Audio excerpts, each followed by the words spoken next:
Tonight, we will not fight our minds. We will not try to force them to be quiet. Instead, we will go on a gentle journey into the heart of Zen wisdom. These teachings, perfected over hundreds of years, are not complicated ideas you need to memorize. They are simple, deep truths that act like a gentle hand, leading us away from the noise of our thoughts and back to the quiet, peaceful place that exists inside us. They are invitations to see our own minds, not as enemies we need to beat, but as a huge sky that can hold every cloud of thought and emotion. We will explore this path through quiet stories and simple practices, learning not to silence the mind, but to find a peace that is not disturbed by its movement. This is your space, a safe place where you can put down your worries and be held in stillness. There is nothing you need to finish here, no state of mind you need to reach. Simply allow my voice to be a gentle guide. Let these words be like a quiet stream washing over you, carrying away the dust of the day. For now, all that is asked of you is to breathe, to feel the gentle rise and fall of your own body. Our path into stillness begins with a kind and honest look at the nature of our own mind. It starts by noticing the constant hum of activity, the restless energy that so often keeps us awake. In Zen, this is sometimes called the monkey mind, a beautiful and accurate description of the way our awareness jumps from one branch of thought to another without rest, grabbing for a worry, then a memory, then a fantasy, in an endless, excited dance. This is not a sign that you are broken. It is the untrained nature of the mind. The path to peace does not lie in caging the monkey, but in learning to sit with it, to watch its actions with a gentle, friendly patience, until it too learns to be still. There is an old story of a young painter named Kai, who lived in a village at the edge of a great still lake. Kai's one dream was to paint the perfect reflection of the full moon on the water's surface. He wanted to capture its perfect silver stillness, its calm and silent light. Each month on the night of the full moon, he would take his finest brushes and silks down to the shore, but each time he would be defeated by the slightest imperfection. A gentle breeze would send 1,000 tiny ripples across the water, breaking the moon into a shimmering dance of light. A fish would jump, and the rings of its splash would distort the perfect circle.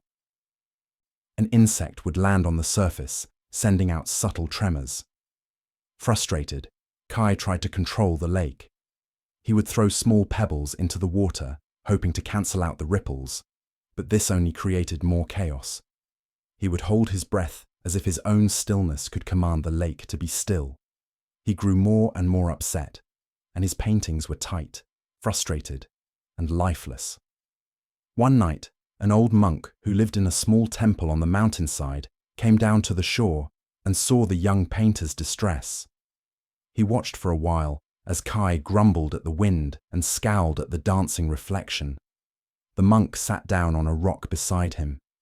"The water is a very poor student, is it not?" the monk said softly. "It refuses to be still for you." Kai, frustrated, turned to the monk. "Master, how can I capture the moon when the water will not cooperate? How can I find stillness in all this movement?" The monk did not answer directly. Instead, he pointed to the lake. "You are trying to paint the moon," he said, "but you are refusing to paint the water. You see the ripples as a flaw, an enemy to your art. But are they? The shimmering, the dancing, the constant change. That is the water's nature. It is not an obstacle to the moon's reflection. It is the way the water reflects the moon." He then gestured for Kai to put down his brushes.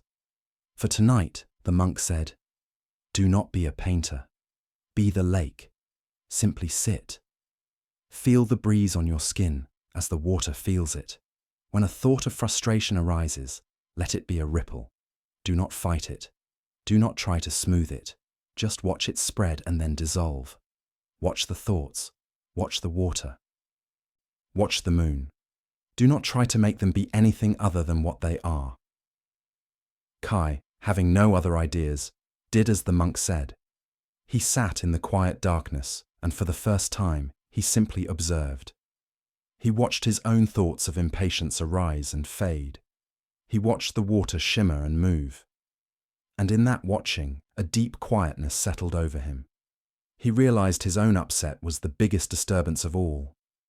After a long while, the wind died down. The water became a perfect black mirror. The moon hung in it, silent and perfect. But now Kai's desire to paint it had changed. He saw that the beauty was not just in the stillness, but in the entire process. He had found his peace not by forcing the lake to be still, but by allowing his own mind to be. The story of Kai and the lake is the story of our relationship with our own minds. At night, we lie in bed, and like the painter, we demand a perfect stillness. We want a mind that is a flawless mirror so that we can fall asleep. Any thought, any worry, any memory that arises, we see as an enemy a ripple destroying our peace. We try to force it to be still. We tell ourselves, I have to stop thinking. We try to push the thoughts away, which is like Kai throwing pebbles into the lake. This struggle, this resistance, is what creates the upset that keeps us awake. The wisdom of Zen invites us to a completely different approach. It asks us to put down our brushes, to let go of our plan, and to simply become the observer. Your mind is the lake. The thoughts are the ripples. They are not a mistake. They are the natural activity of the mind. They are not an obstacle to your peace. They are simply what the mind is doing in this moment. Peace is found not in the absence of thoughts, but in changing our relationship to them. When we can sit on the shore of our own awareness and watch the ripples of thought come and go without getting caught in them, without judging them, without needing them to be different, we discover a deep and powerful stillness that was there all along. This is the stillness of the observer, the silent, spacious awareness that holds all the mental activity. It is like the vast, silent night sky that holds both the moon and the passing clouds. The clouds can never stain the sky. Your thoughts can never stain the pure awareness that is your true nature. To bring this wisdom into your own experience right now, you can practice becoming the gentle observer of your own mind. You do not need to sit in a special posture. You can do this lying here, ready for sleep. The first step is to simply acknowledge what is present without judgment. Just notice the quality of your mind. Is it busy? Is it calm? Is it worried? Whatever is there, just let it be. There is no need to change it. Next, gently bring your attention to the physical sensation of your breath. Feel the air moving in and feel the air moving out. The breath is your anchor. It is always in the present moment. It is the rock on the shore where you can sit and watch the lake of your mind. Now, as thoughts inevitably arise, your practice is simply to notice them. You don't need to follow them, analyze them, or push them away. You can just label them softly in your mind. A thought about tomorrow arises, and you can gently say to yourself, planning. A memory from today appears, and you can say, remembering. A wave of anxiety washes through, and you can note, worrying. The label is not to judge the thought, but to recognize it as a passing mental event, a ripple on the water. It is a way of seeing the thought without becoming the thought. After you have noted it, gently, kindly guide your awareness back to the anchor of your breath. Your mind will wander 100 times, and your practice is simply to guide it back 100 times. Each time you bring your attention back, you do so with the gentle patience of the old monk. There is no frustration, no sense of failure. Every return to the breath is a moment of success. It is a moment of waking up from the dream of thought and resting in the peace of the present. Let the thoughts be the clouds. Let the breath be your anchor, and let yourself rest as the vast open sky. Let us pause here for a moment. Feel the gentle rhythm of your own breath, a quiet anchor in the flow of time. Allow your body to soften, releasing any tension you might be holding. Let the edges of your day melt into this quiet space of rest. We continue our journey by exploring a truth that can feel strange in our modern world.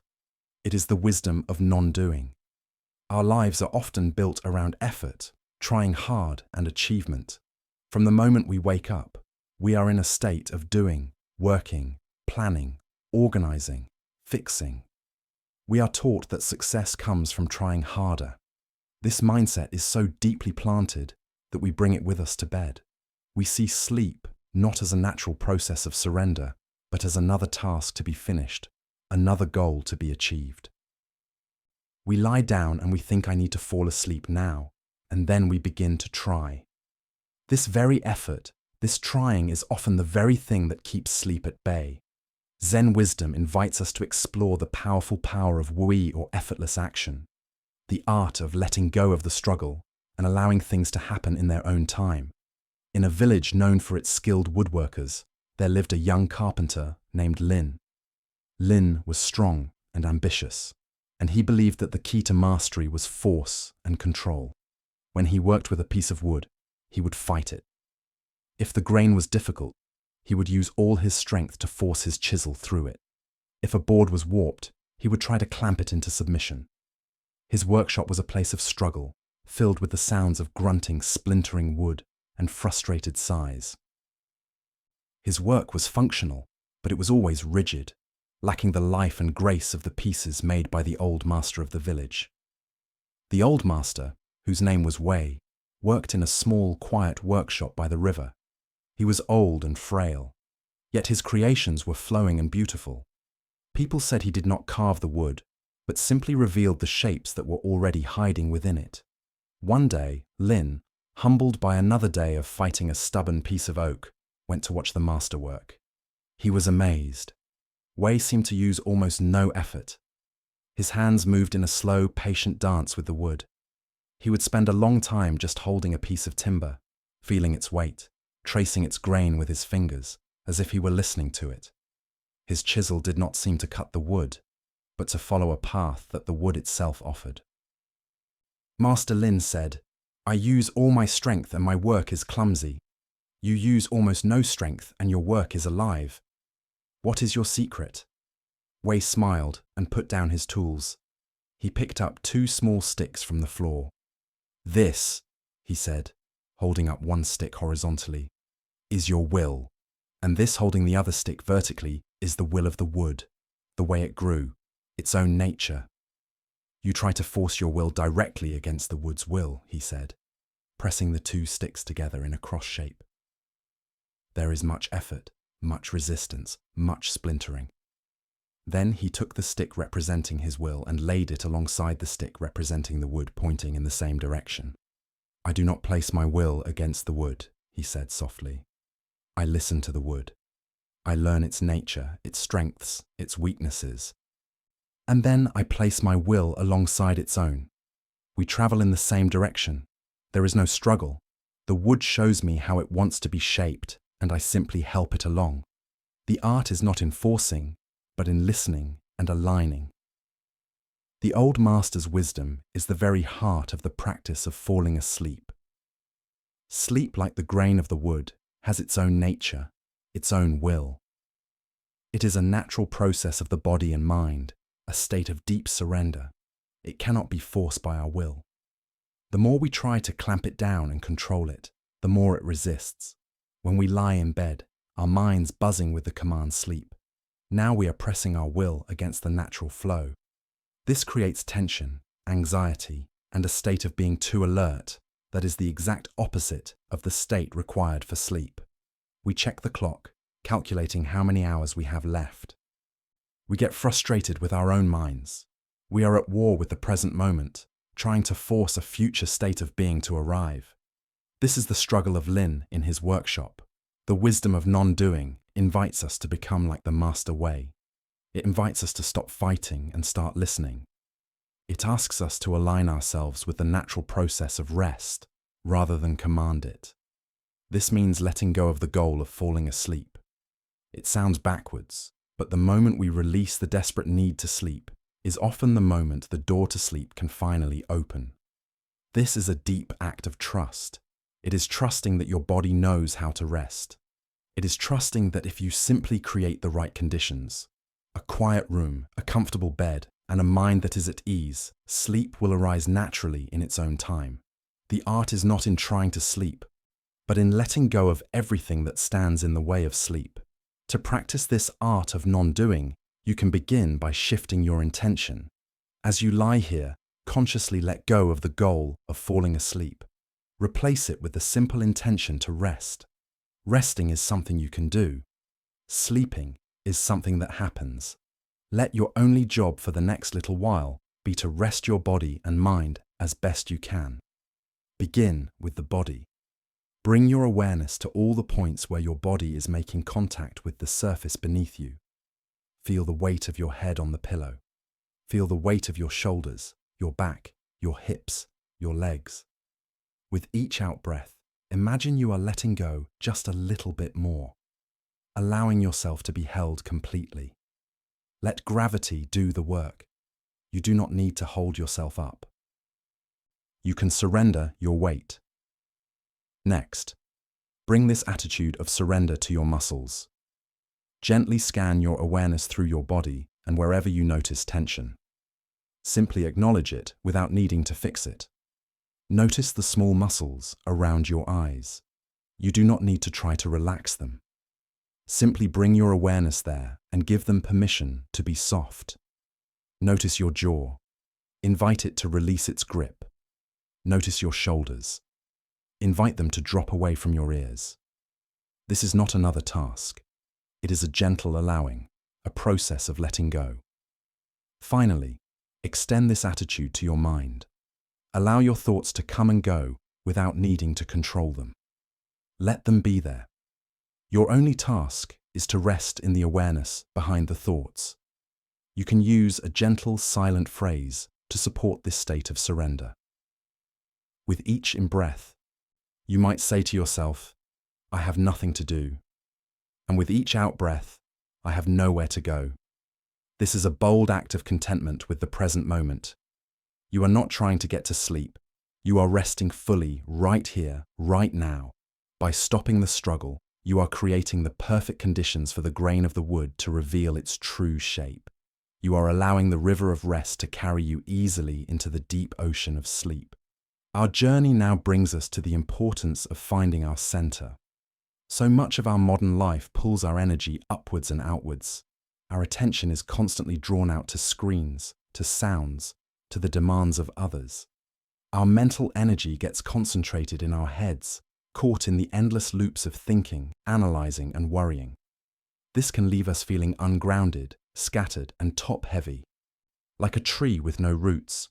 At night, when the external distractions fall away, this feeling of being uncentered can get bigger, turning into a free-floating anxiety. We feel untethered, adrift in a sea of thoughts. The wisdom traditions of Zen teach that true stability and calm are found not by engaging with the chaos in the head, but by dropping our awareness down into the quiet, solid center of the body. There is a story of a young woman named Ami who wished to become a master archer. She had a keen eye and a strong arm, and when she practiced alone in her courtyard, her arrows flew with grace and precision, finding the center of the target almost every time. But whenever she entered a competition, her skill would desert her. The presence of the crowd, the gaze of the judges, the pressure to perform. All of it would create a storm of anxiety in her mind. Her thoughts would race. What if I miss? They are all watching me. I must not fail. This inner turmoil would travel down into her body. Her shoulders would tense. Her breath would become shallow and her hands would tremble just slightly. Her arrows would fly wide of the mark. Disheartened, she sought the guidance of a Zen master who was also a legendary archer. The master watched her shoot. He saw her technical skill, but he also saw the subtle tremor of anxiety that ran through her. He did not give her advice on her form, her aim, or her technique. Instead, he told her to put down her bow. For the next month, her only training was to stand still for an hour each morning. Your problem is not in your arms or your eyes, the master said. It is in your roots. You are a leaf in the wind. You must become the tree. He instructed her to place her hands on her lower belly a few inches below her belly button. This, he said, is your hara, your center.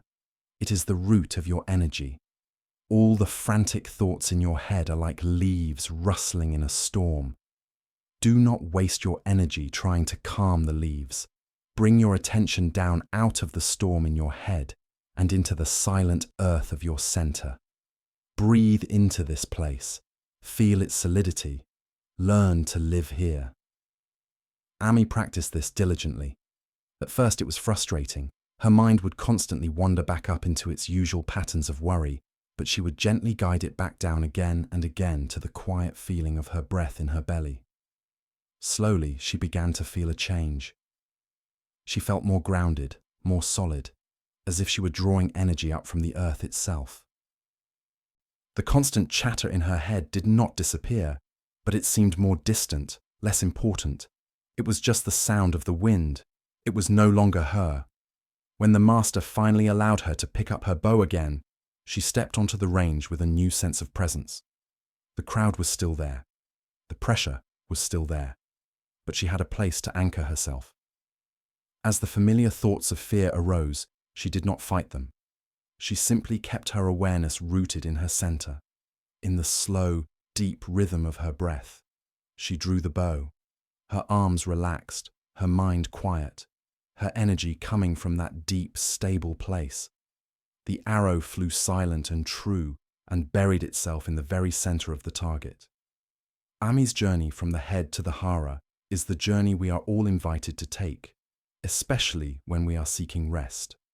The storm of anxiety, the endless what-ifs, the replaying of conversations. This is the chaos of the leaves. We cannot think our way to peace. Trying to solve anxiety with more thinking is like trying to put out a fire with oil. It only adds more fuel. The wisdom of Zen offers a direct and powerful alternative. Shift the location of your awareness. Drop your attention out of the spinning mind and into the felt sense of the body, specifically into this physical center of gravity. This center, or hara, is a place of immense stillness and power. It is not a concept or an idea. It is a direct physical experience. When you rest your attention here, your breath naturally deepens. Your nervous system begins to calm down. You feel heavier, more stable, more connected to the earth. This practice does not eliminate the thoughts, but it takes away their fuel.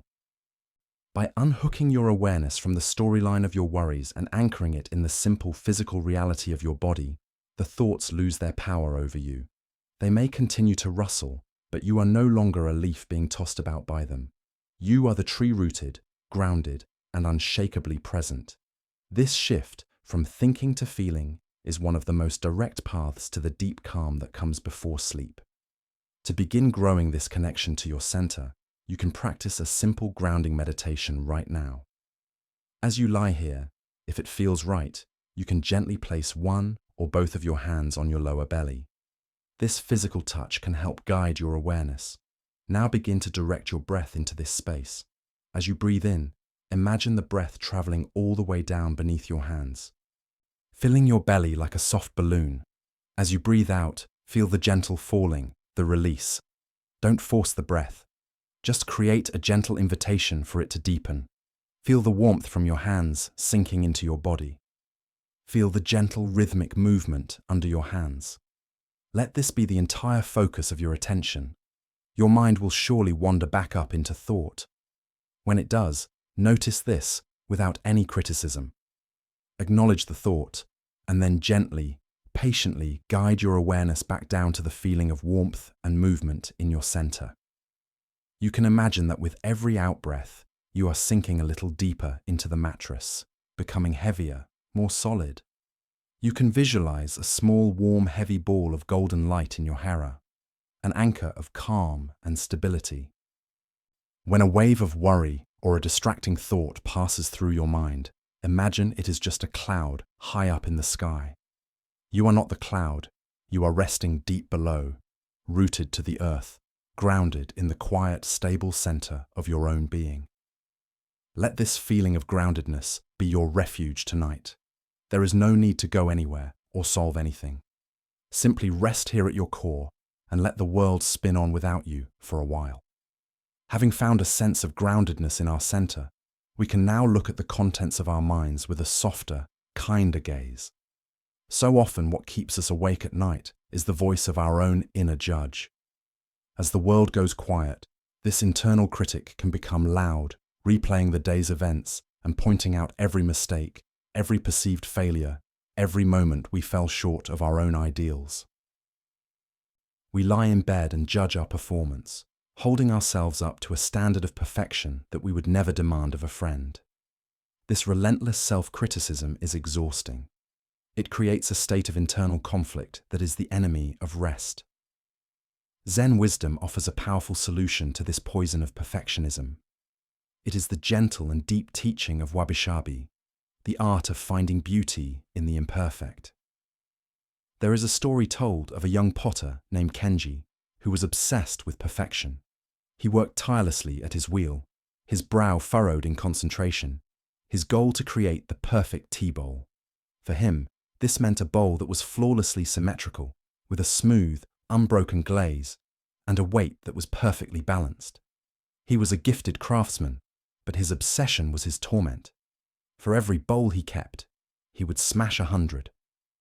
The slightest wobble in the rim, the tiniest bubble in the glaze, the faintest trace of a fingerprint, and he would cast the piece aside in disgust.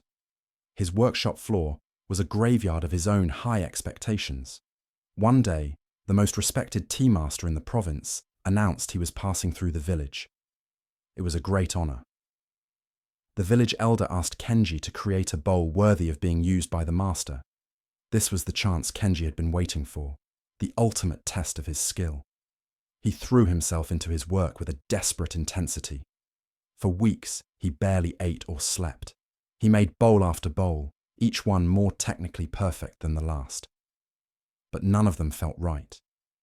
They were cold, sterile, lacking a soul. The day before the master's arrival, in a fit of despair, Kenji smashed his latest, most perfect creation. He had nothing left. Sitting among the shards, utterly defeated, his eyes fell upon a bowl he had discarded weeks earlier.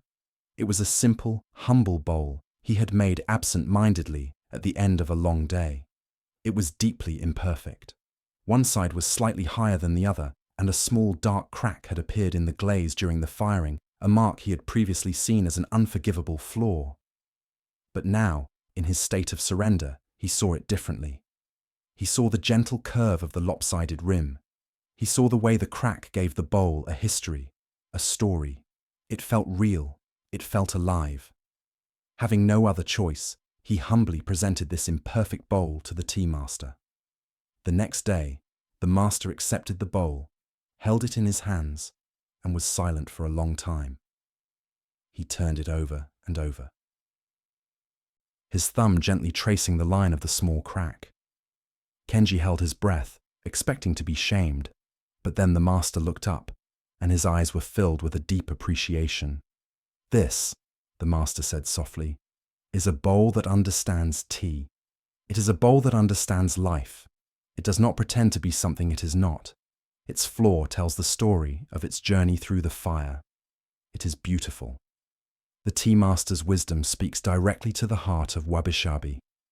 It is a world view that finds beauty not in sterile perfection, but in the authentic, humble, and passing nature of life itself. A wabi-sabi heart sees the beauty in a weathered stone, a twisted old tree, or a tea bowl with a crack. It understands that these imperfections are not signs of failure. They are marks of existence, signatures of time, testaments to a life that has been lived. We are so often like the young potter Kenji, obsessed with our own perfection. We try to present a flawless version of ourselves to the world. We hide our cracks, our vulnerabilities, our perceived flaws. And at night, our inner critic torments us for every part of ourselves that does not match this impossible ideal. This creates a constant, low-level war within us. The teaching of wabi-sabi is an invitation to lay down our arms. It is a deep act of self-acceptance. It is the permission to be human. Your life, your mind, your body, your day will never be perfect. You will make mistakes. You will have moments of weakness. You will have flaws and scars. The path of wisdom is not to erase these imperfections, but to learn to hold them with the same tenderness and appreciation that the tea master showed to the bowl. It is to learn to trace the lines of our own cracks, not with judgment, but with a compassionate finger, recognizing that these are the very marks that tell our unique story.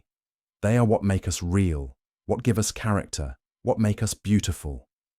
To practice embracing your own beautiful imperfection, especially at the end of the day, you can engage in a gentle reflection. Instead of letting your mind default to a critical review of your shortcomings, you can consciously guide it towards self-compassion. As you lie here, allow a moment from your day to come to mind where you felt you were not at your best. Perhaps a moment of impatience, a mistake at work, an awkward conversation. Feel the usual sting of self-judgment that might arise with this memory. Notice it without getting lost in it. Now, instead of feeding the critic, imagine you are the old tea master holding this moment in your hands. Look at it with kind, wise eyes. See the humanity in it. See the tired person who made the mistake, the stressed person who spoke impatiently. Can you find a drop of compassion for that person? Instead of judgment, offer a silent phrase of kindness. You might say to yourself, "It is okay to make mistakes," or "I did the best I could in that moment," or simply, "I am human." Another practice is to visualize that perceived flaw, that crack in your being. And instead of wishing it away, imagine you are practicing the art of kintsugi, the Japanese practice of mending broken pottery with gold. Imagine a warm, liquid gold light of compassion pouring into that crack. See it not as a way to hide the flaw, but to light it up, to honor it, to make it beautiful. Let this golden light of acceptance fill all the places in you where you feel broken or not good enough. This is not about saying harmful behavior is okay. It is about ending the cycle of self-hatred that often fuels that very behavior. It is about understanding that true change and growth can only happen from a foundation of self-acceptance. Tonight, let go of the need to be perfect. Give yourself the grace you so freely offer to others. You are the imperfect bowl, and you are beautiful, not in spite of your cracks, but because of them. Let's pause here again just for a moment. Take a slow, deep breath. Let the air fill your lungs completely, and then release it with a gentle sigh. Feel your body sinking a little deeper into the surface that supports it. Let go of the day. Let go of the need to be anywhere else. You are here in this quiet space, and that is enough. As we learn to accept our own imperfections, we can turn our attention to one of the most fundamental truths of existence. A truth that once embraced can dissolve a vast amount of our anxiety. It is the teaching of impermanence. Our minds instinctively try to create a sense of solid ground in a world that is constantly shifting. We cling to the things we love. Whether it is a moment of happiness, a cherished relationship, or our own youth and health, desperately wishing they would last forever. This clinging is a source of deep tension. We live with a subtle underlying fear of loss. At night, this can show up as anxiety about the future, a worry that the stability we have now might be taken away. We also cling to our pain, our identities, and our stories, afraid to let them go. The Buddha's teaching on impermanence or anicca is not a pessimistic statement that everything fades. It is a liberating invitation to stop resisting the natural, graceful flow of life. There is a tale of a great king who possessed an empire of immense wealth and power. He had everything a person could desire, yet he was a deeply anxious man. His greatest joy was to watch the clouds from the highest tower of his palace.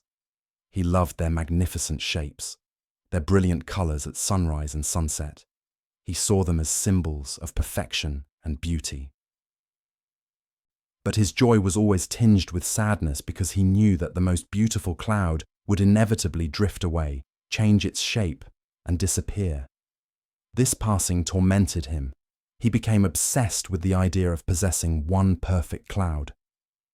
He wanted to capture it, to freeze it in time, so he could admire its beauty forever without the fear of losing it. He summoned the greatest minds in his kingdom. "I want you to capture for me the most beautiful cloud in the sky," he commanded. His architects designed a colossal tower that reached up into the heavens. His engineers constructed a gigantic net of the finest, strongest silk. His scientists devised a way to house the cloud in a massive airtight crystal chamber in his throne room. After years of effort and an immense expenditure of the kingdom's treasury, the day came. They targeted a magnificent golden-edged cloud drifting majestically in the afternoon sun. With incredible difficulty, they managed to capture a large part of it in their great net and seal it within the crystal chamber. The king was overjoyed. He had done the impossible. He had conquered impermanence. But as he sat on his throne to admire his prize, a strange thing began to happen. The magnificent cloud cut off from the wind and the sun, and the sky began to lose its shape. Its brilliant golden edges faded. It slowly shrank, turning into a shapeless grey fog. Then the fog condensed, and what was left at the bottom of the great crystal chamber was nothing more than a few puddles of very ordinary murky water. The king stared in horror. The very act of possessing the cloud had destroyed the beauty he sought to preserve. At that moment, a humble gardener who had been tending to the plants in the throne room spoke softly. "Your Majesty," he said, "you can only love a cloud when you let it be free. Its beauty is not in its form, but in its flowing. The king's mistake is our own. We all try in our own ways to capture the clouds of our experience and seal them in a crystal box. We have a moment of perfect happiness, a wonderful vacation, a feeling of deep connection with a loved one, and our mind immediately says, 'I want to keep this. I don't want this to end.' This desire, this clinging, is the beginning of anxiety. It pulls us out of the direct experience of the beautiful moment and into a fearful worry about its inevitable passing. We stop enjoying the cloud and start worrying about the net. The wisdom of impermanence is the wisdom of the gardener. True peace and joy are found in letting life flow, in loving the clouds without needing to possess them. This teaching has two sides. When we are experiencing something painful, a difficult emotion, a period of hardship, the remembrance of impermanence is a great comfort. This too shall pass. The storm cloud of sadness or anger that feels so solid and all-consuming right now is in its nature temporary. It will change. It will dissolve. Knowing this allows us to endure our pain with more patience and less fear. We don't have to fight it so hard. We can allow it to move through us, knowing it is a temporary weather pattern. The other side is even more powerful. When we are experiencing something joyful, the remembrance of impermanence allows us to love it more deeply and appreciate it more fully. Instead of anxiously trying to hold on, we can relax and be completely present for the experience, savoring its preciousness. We can appreciate the beauty of this particular sunset, knowing it will never be exactly the same again. This transforms our clinging into gratitude. We stop taking life for granted and begin to see every moment as a unique and unrepeatable gift. To bring this liberating wisdom into your being, you can use your own breath as your teacher. The breath is a perfect example of impermanence. It is in constant flow. Every in-breath is a birth. There is a brief pause. Every out-breath is a death, a letting go, which creates the space for the next in-breath to arise. You cannot hold on to the breath. To try to hold the in-breath is to suffocate. To live is to participate in this continuous rhythm of arising and passing away. As you lie here, bring your full, gentle attention to this rhythm. Feel the entire journey of one in-breath from its beginning to its end, and then feel the entire journey of one out-breath. Notice the subtle, constant change. There is nothing to hold on to. Simply rest in this flow. This is the rhythm of the universe, and it is happening within you in every moment. Now you can extend this practice to the events of your day. As you continue to breathe gently, allow the moments of your day to drift through your mind. A conversation, a meal, a moment of frustration, a moment of ease. See each one as a cloud that appeared in the sky of your mind. As you breathe in, you can acknowledge the memory. As you breathe out, you can practice letting it go. You are not trying to erase it or push it away. You are simply acknowledging that its time is over. It has passed. Let your out-breath be a gentle release of your grip on the past. This practice is particularly helpful for pleasant moments that your mind wants to cling to and for unpleasant moments that your mind wants to resist. With each breath out, you are training the mind in the graceful art of letting go. You are learning to be like the open sky, allowing all the clouds of experience to drift by without needing to capture a single one. This is freedom. This is peace. This is the wisdom that allows you to rest deeply at ease with the beautiful, ever-changing flow of life. As we come to accept the flowing, impermanent nature of our experience, we are led to an even more subtle and powerful insight. We often feel overwhelmed by our own minds. The sheer volume of thoughts, memories, worries, and plans can feel like a dense, crowded, and sometimes suffocating inner world.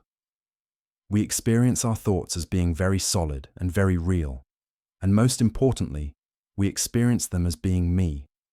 We believe that we are the thinker of the thoughts, the voice in our head. This identification can make us feel trapped, as if we are locked in a small room with a relentless commentator. Zen practice invites us to question this assumption, to look for the space behind the content, the silence that holds the noise. This is the gateway to understanding the liberating wisdom of emptiness. There is a story of a young apprentice who wished to learn the art of calligraphy from a great Zen master. The apprentice named Ren was taught to draw the enso, a circle drawn in a single flowing brushstroke. In Zen, the enso symbolizes the universe, enlightenment, and the void. Ren practiced for months, but he was frustrated. He was completely focused on the brush, the ink, the line. He tried to control every aspect of the stroke to make a perfect closed solid black circle. His circles were always stiff, heavy, and lifeless. They looked less like symbols of the universe and more like black cages. One day, the master came to watch him practice. He saw the tension in Ren's shoulders, the tight grip on his brush, the intense focus on the black ink. The master took a fresh piece of paper. He did not pick up a brush. He simply sat and looked at the clean, white expanse of the paper. "Ren," he said, "you are trying to draw a circle. All your attention is on what you are adding on the ink. You are ignoring what is already here." He gestured to the empty page. "This is not nothing. This is not a void to be filled. This is a living space." The ink does not create the circle. The ink simply reveals the circle that is already possible within this space. The circle is made just as much of the paper inside it and the paper outside it as it is of the ink. The ink gives it a form, but the emptiness gives it a life. Stop trying to paint a thing, and instead learn to feel the space. The space is not your enemy. It is your partner. Ren was puzzled, but he trusted his master. He stopped practicing his strokes. And instead, for many days, he would simply sit and meditate on the empty paper. He learned to feel the vast, silent potential in that white space. When he finally picked up his brush again, his intention had shifted. He was no longer trying to force a black line onto a page. He dipped his brush, and with one deep, centered breath, he allowed a circle to emerge from the silence. The stroke was flowing, effortless, and alive. And for the first time, his circle was not a cage, but a window into a vast, open universe. The apprentice's discovery is a powerful metaphor for the practice of meditation and the discovery of inner peace. Our thoughts, worries, and emotions are the ink strokes. We are usually completely identified with them. We believe they are solid, real, and that they define who we are. We feel crowded and trapped by their constant activity. The wisdom of shunyata or emptiness is the master's advice to feel the space. Emptiness in this context does not mean a meaningless nothingness. It means that our thoughts and feelings are empty of a solid, independent existence. They are like the ink stroke. They cannot exist without the paper, the silent, spacious consciousness in which they appear. This consciousness, this awareness is like the empty space on the page. It is always here, silent, vast, and peaceful, underneath and around all the noise of our thinking. It is never disturbed by the content of our minds. Just as the paper is not truly damaged by the ink, peace does not come from trying to stop the thoughts, from trying to wipe the page clean. Peace comes from shifting our attention, our sense of identity, from the ink strokes of thought to the vast open paper of awareness itself. When we realize that we are not the thoughts, but the space in which the thoughts are happening, a deep sense of freedom arises. We are no longer trapped inside the black circle of our worries. We are the entire page, holding it all with a quiet, spacious ease. To experience this for yourself, you can practice shifting your attention from the content of your mind to the context that holds it. This is a subtle but powerful practice. Begin by becoming aware of the sounds around you. Perhaps the hum of a fan, a distant car, or the sound of your own breathing. These sounds are like the ink strokes. Now see if you can listen, not just to the sounds, but to the silence out of which the sounds are arising. Can you sense the vast field of quiet that is allowing these sounds to be heard? That silence is always here. You don't have to create it, you just have to notice it. Now turn this same form of listening inward. Become aware of the thoughts moving through your mind. See them as inner sounds or images. They are the content. Now, can you become aware of the silence that is behind your thoughts? Can you get a sense of the quiet, still awareness that is witnessing these thoughts? When a thought ends before the next one begins, there is a tiny gap, a moment of pure silence. Can you notice that gap? Can you rest in it even for an instant? This is not about trying to make the gaps longer or trying to stop your thoughts. It is simply about becoming more interested in the space than in the furniture. You can use a gentle inquiry.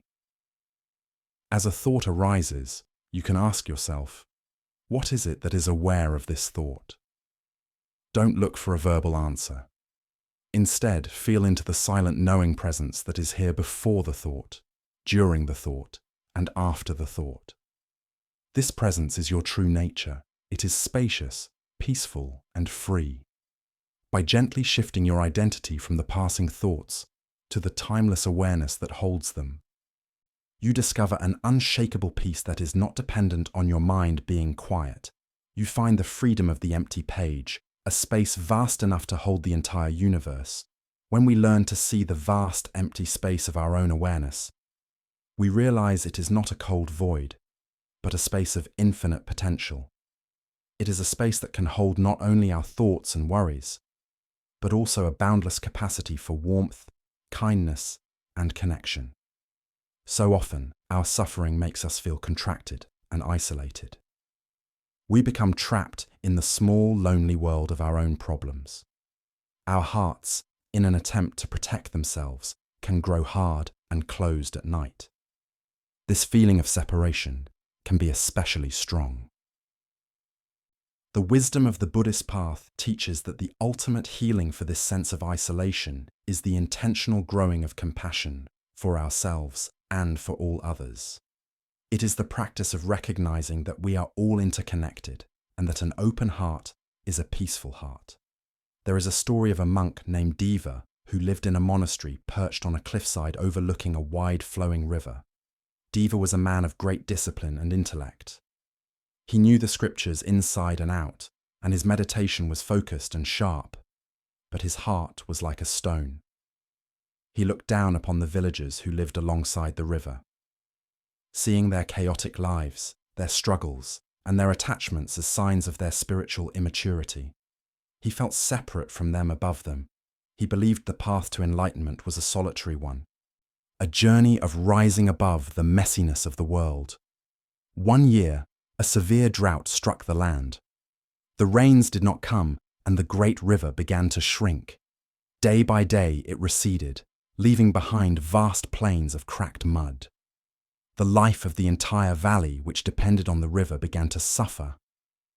From his high perch, Deva watched the villagers struggle. He watched the animals grow thin. He felt a cold sense of detachment. This, he thought, is the nature of suffering. It has nothing to do with me. One afternoon, as he was walking along the newly exposed riverbed, he came to a small, isolated pool of muddy water.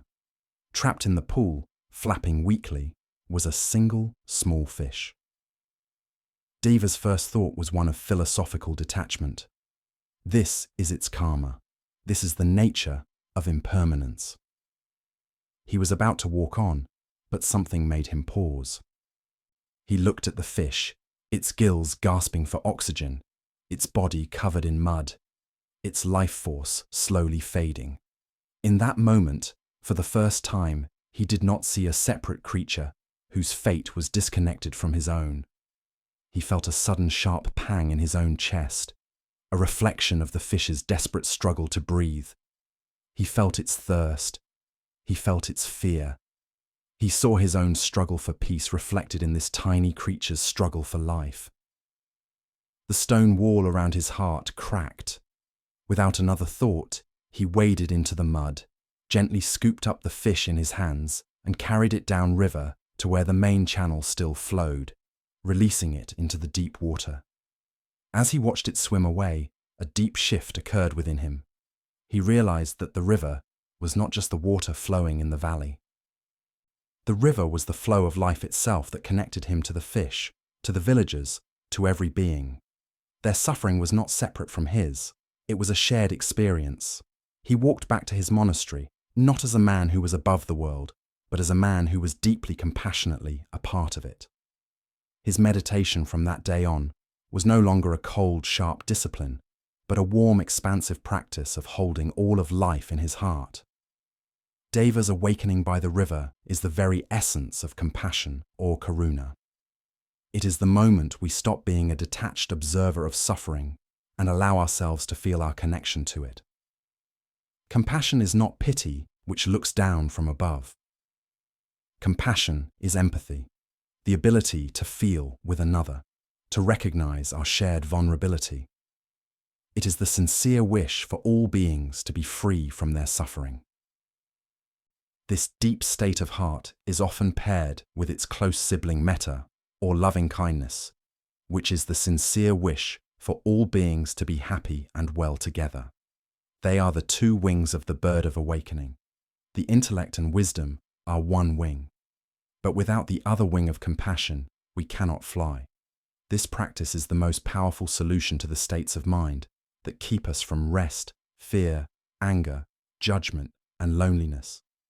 A heart that is judging itself and others is a tense, contracted heart. A heart that is radiating kindness is a soft, open, and relaxed heart. Importantly, this practice must always begin with ourselves. We cannot offer water from a dry well. Many of us find it easier to feel compassion for a suffering animal or a friend than we do for ourselves. We meet our own pain, our own failures, our own anxiety with harshness and impatience. The practice of self-compassion is the bold act of turning this warmth inward. It is learning to hold our own suffering with the same tenderness we would offer to a loved one. When we can do this, when we can be a true friend to ourselves, the feeling of anxious isolation begins to dissolve, and a deep sense of peace can take root.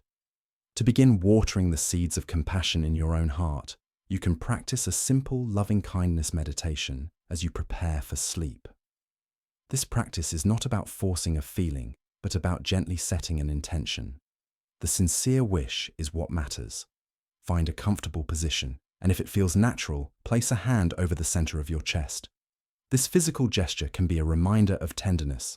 Begin by offering the kindness to yourself.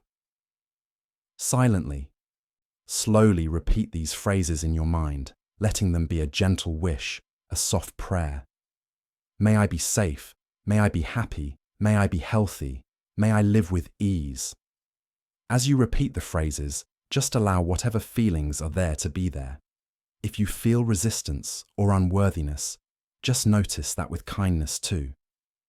You are simply planting seeds in the soil of your heart.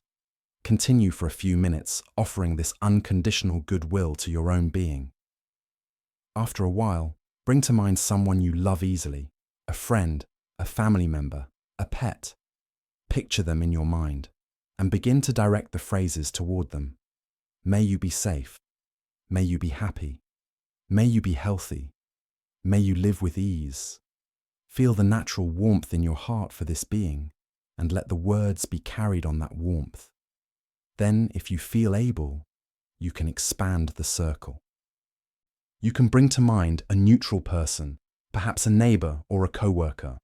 Offer them the same wishes. Then you can think of all the people in your home, in your city, in your country. Finally, you can extend this wish to all beings everywhere without exception. May all beings be safe. May all beings be happy. May all beings be healthy. May all beings live with ease. This practice gently dissolves the walls of separation we build around our hearts. It connects us to our shared humanity and our shared wish for peace. It is a soft and gentle way to fall asleep, wrapped not in the cold blanket of worry, but in the boundless warmth of an open and loving heart. Let us pause for a moment. Feel the quiet presence in the center of your chest. Let your breath be soft. Allow your heart to feel spacious and at ease. You are held in a great web of kindness. You are not alone. Having opened our hearts, we can approach our minds with a new sense of possibility.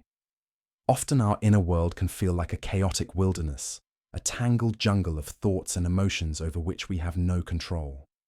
We feel we are at the mercy of whatever mood or worry happens to arise, especially in the vulnerable quiet of the night. This feeling of helplessness is a great source of anxiety. But the Buddha's teachings offer a different perspective. They teach that we are not the helpless victims of our minds. We are its gardeners. We may not be able to control the weather or stop every weed seed from blowing in on the wind, but we absolutely have the power to take care of the soil, to nourish the plants we wish to grow, and to gently remove the weeds that choke the life from the garden. This is the practice of growing skillful states of mind. Our mind is this royal garden. The unskillful states of mind, what the Buddha called akusala, are the thorny weeds. These are states like anger, resentment, jealousy, greed, and anxiety. They are called unskillful not because they are morally evil, but because quite simply they lead to suffering for ourselves and for others. They create a thorny, painful inner landscape. The skillful states or kusala are the beautiful flowers and fruit trees. These are states like kindness, compassion, generosity, patience, gratitude, and calm. They are called skillful because they lead directly to happiness, peace, and well-being. Just like the young queen, we can often feel that our minds are hopelessly overgrown with the weeds of worry and fear. We feel that we are engaged in an endless, exhausting battle against them. The wisdom of the gardener teaches us a more skillful way. We must learn to recognize the difference between the weeds and the flowers in our own minds, and our practice becomes twofold. We gently and patiently learn to withdraw our energy and attention from the weeds. A worry about the future is a thorny weed.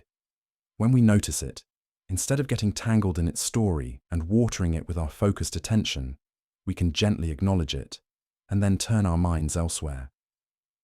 This is like pulling the weed. It is not an act of aggression, but a simple and firm act of non-engagement. But even more powerfully, we must actively nourish the flowers. We must consciously and intentionally grow the skillful states. We can't just wait for gratitude or kindness to spontaneously appear. We must create the conditions for them to grow. This is a deeply hopeful and empowering teaching. It means that the quality of our inner life is not random. It is a direct result of what we choose to grow. To practice being a wise gardener of your mind as you settle into rest, you can use a simple two-step process. The first step is to gently pull a weed. Notice if there is a particularly persistent weed of thought active in your mind right now. Perhaps it is a worry about a problem at work or a resentment about something someone said. See this thought pattern clearly as a thorny weed that is causing you suffering. You do not need to fight it or hate it. Simply see it for what it is. Then make a conscious, gentle choice not to water it. Withdraw your attention from its storyline. You can say to yourself, "This is not a helpful path for my mind to take right now. I will not follow it." You might have to do this many times, just as a gardener has to pull the same type of weed over and over. Be patient and kind with yourself. The second and more important step is to consciously water a flower. Actively bring to mind something that represents a skillful state. The easiest and most powerful practice for this is gratitude. Scan through your day and find one small thing for which you can feel genuinely grateful. It does not have to be something big. It could be the taste of your morning coffee, a kind word from a friend, the feeling of the sun on your skin, or simply the comfort of your own bed right now. Hold this small memory in your mind. Don't just think about it. Allow yourself to feel the feeling of gratitude in your body. Let it be a warmth in your chest, a softening in your face. Water this seed of gratitude with your full attention for a minute or two. This simple act does more than just distract you from your worries. It actively changes the environment of your mind. It shifts you out of a state of lack and anxiety and into a state of enough and peace. It creates the rich, fertile soil from which a restful night's sleep can grow. You are the gardener. You have the wisdom and the power to grow a garden of deep peace within your own heart and mind. The journey we have taken so far from observing the mind to growing the heart leads us to a central and most vital sanctuary of peace. So much of our inner turmoil arises from one simple fact. We are very rarely ever fully present. Our minds are constantly living in one of two places, the past or the future. We drift into the past, replaying conversations, nursing old hurts, or dwelling on moments of regret. Or we project ourselves into the future, rehearsing for challenges, worrying about what might go wrong, or spinning out endless plans. We are almost never simply here in this present moment, which is the only place life is actually happening. This constant time travel is the root of so much of our anxiety. But Zen practice offers a deep and simple refuge. It is the discovery that the present moment, when we truly arrive in it, is a gateless gate, a direct doorway into the land of calm we have been searching for all along. There is a Zen tale of a man who spent his entire life searching for the legendary gate of tranquility. The ancient scriptures said that beyond this gate lay a hidden kingdom where there was no suffering, no anxiety, and no fear, only a state of perfect, unshakable peace. The man's quest became his life's obsession. He studied old maps, he interviewed sages, and he journeyed to the farthest corners of the earth. He climbed treacherous mountains, crossed vast deserts, and sailed across stormy seas, always looking for this magnificent mythical gate. He imagined it would be made of shimmering jade and inlaid with gold, standing between two great peaks. Years turned into decades, and the man grew old and weary. His hope began to fade. One day, his journey led him to a small, simple hut on a remote mountainside. In the hut lived a wise old hermit. The traveller, his back bent with age and his heart heavy with disappointment, told the hermit his story. "I have spent my whole life searching for the gate of tranquility," he said, his voice cracking with emotion. "I have failed. Can you please tell me where it is before I die?" The old hermit looked at him with eyes full of compassion. He said nothing, but simply gestured for the man to sit. He prepared a pot of tea with slow, mindful movements. He poured a cup and handed it to the traveller. "Tell me," the hermit said softly, "what do you feel in your hands right now?" The traveller, surprised by the question, focused his attention on his hands for the first time in a long time. "I feel the warmth of the cup," he answered. "Good," said the hermit. "And what do you hear?"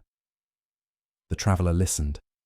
I hear the wind in the pine trees outside your hut, and the sound of my own breathing, and the steam rising from your tea." The hermit continued, "What does it look like as it dances in the air?" The traveller watched the steam, mesmerized by its graceful, ever-changing forms.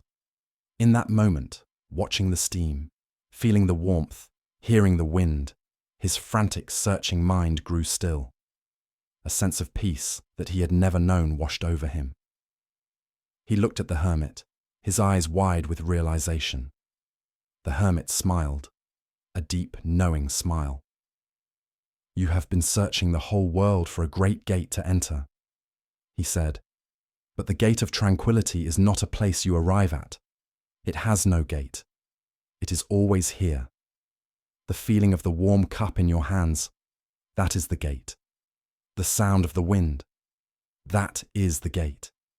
This very breath you are taking right now, that is the gate. You have passed through it 1,000,000 times on your journey. But your mind was always focused on the next mountain to climb, so you never noticed you were already here. The traveler story is our story. We are all searching for a future state of peace. We believe that calm will arrive later when we solve our money problems, when we fix our relationships, when we achieve our goals, when we finally get a good night's sleep. We treat peace as a destination, a place we need to get to. The most bold and liberating teaching of Zen is that peace is not a destination. It is our starting point. It is the very nature of this present moment when we are not clouding it with our thoughts about the past and future. The gateless gate is a famous Zen paradox. The way to enter is to realize that you are, and always have been, inside. The only thing that prevents us from experiencing the peace of the present moment is our belief that it is somewhere else. Our thinking mind is the map maker, always trying to chart a course away from the here and now. But all the maps lead away from the treasure. The treasure is always right here under our feet. When we can let go of our stories, our trying, our desperate search, and simply arrive in the direct sensory reality of this moment, the gate vanishes and we find ourselves home. This is not something complex. It is the simplest thing in the world. It is the feeling of your body breathing. It is the sensation of the blanket on your skin. It is the quiet hum in the room. This is reality.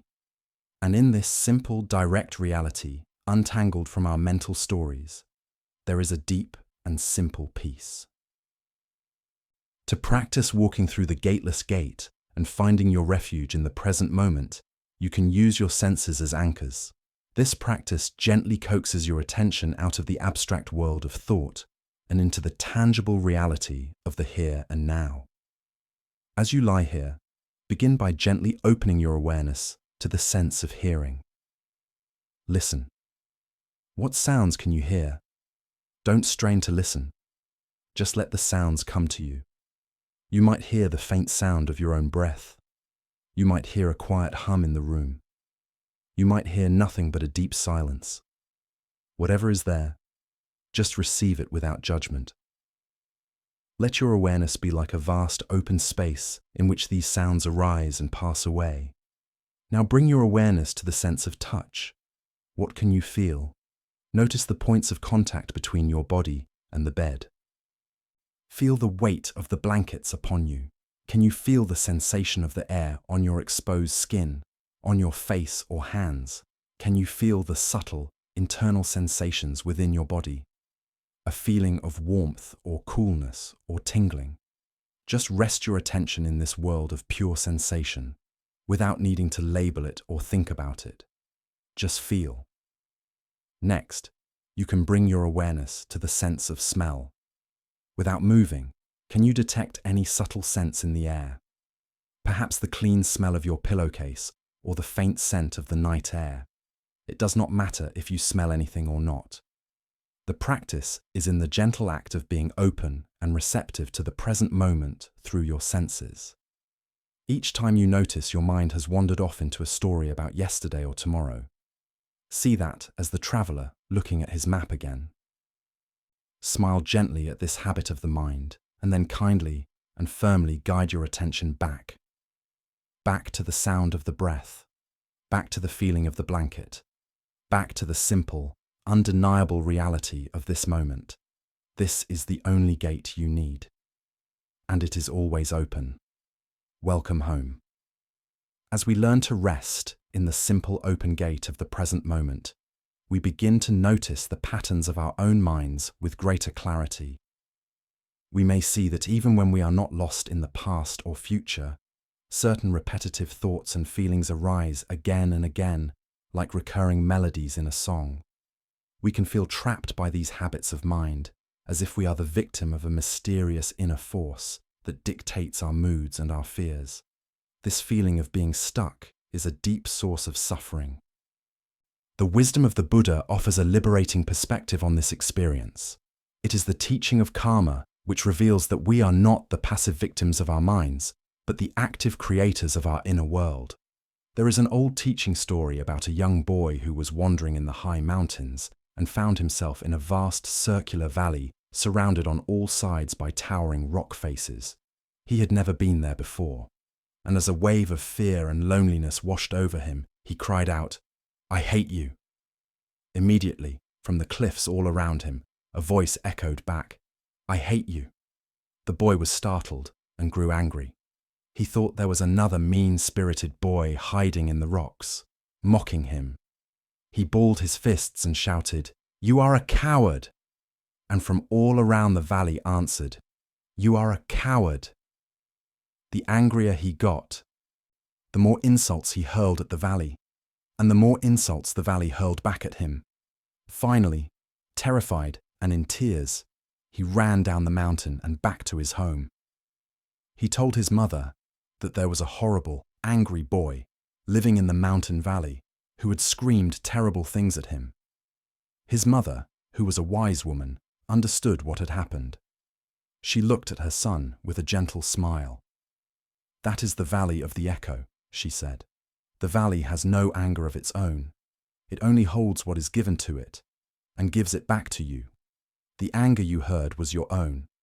Go back tomorrow, but this time when you enter the valley, I want you to shout something different. I want you to shout, 'I love you.'" The boy was skeptical, but he trusted his mother. The next day, he returned to the valley. Taking a deep breath, he shouted, "I love you." And from all around, 100 voices seemed to sing back to him, "I love you." He was filled with a sense of wonder and joy. He had discovered the secret of the valley. He realized he was not a victim of its voice. He was its source. This story is a perfect illustration of the law of karma. Karma is perhaps one of the most misunderstood teachings from the East. It is not a system of cosmic reward and punishment managed by some external judge. It is simply the natural law of cause and effect, as simple and as impersonal as the law of an echo. The valley is your mind. The words you shout are your intentions, your thoughts, and your actions. The echo is the result, the quality of your experience.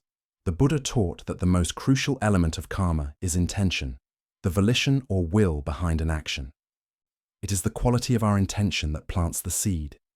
When we shout thoughts of anger, fear, resentment, or self-pity into the valley of our minds become conditioned to echo those very qualities back to us.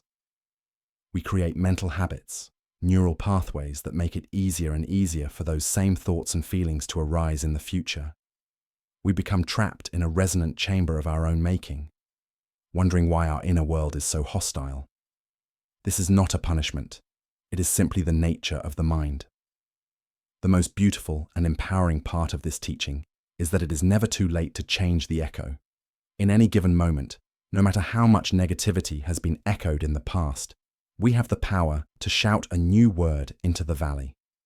We can consciously choose to introduce a thought of kindness, a moment of gratitude, an intention of patience.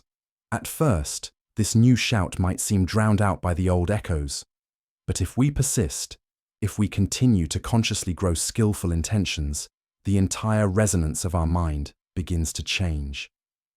The old, painful echoes fade, and the new beautiful echoes grow stronger. We are not the victims of our mental habits. We are their architects. To work skillfully with karma as you prepare for rest, you can practice becoming the conscious creator of your own inner echo. The first step is to listen with mindful awareness. When you notice a recurring, painful thought loop, a familiar echo of worry or self-criticism, your first job is not to fight it. Fighting the echo only makes more noise. Your job is to recognize it for what it is. An old habit, an old shout from the past coming back. You can say to yourself, this is the echo of worry. I know this sound. This simple act of recognition creates a space of awareness. You are no longer lost in the echo. You are the one who is hearing it. The second step is to consciously introduce a new sound. This is not about arguing with the old echo or trying to suppress it. It is about gently and intentionally adding a new, more skillful intention into the mix. If the echo is worry, the new shout could be a silent phrase of trust, such as, "In this moment, all is well," or "I can handle whatever comes." If the echo is self-criticism, the new shout is an act of self-compassion. You can place a hand on your heart and whisper to yourself, "May I be kind to myself." If the echo is resentment toward another person, the new shout can be a simple wish for their well-being. May you be at peace.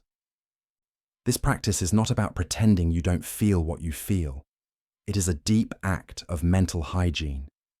It is a recognition that you have a choice.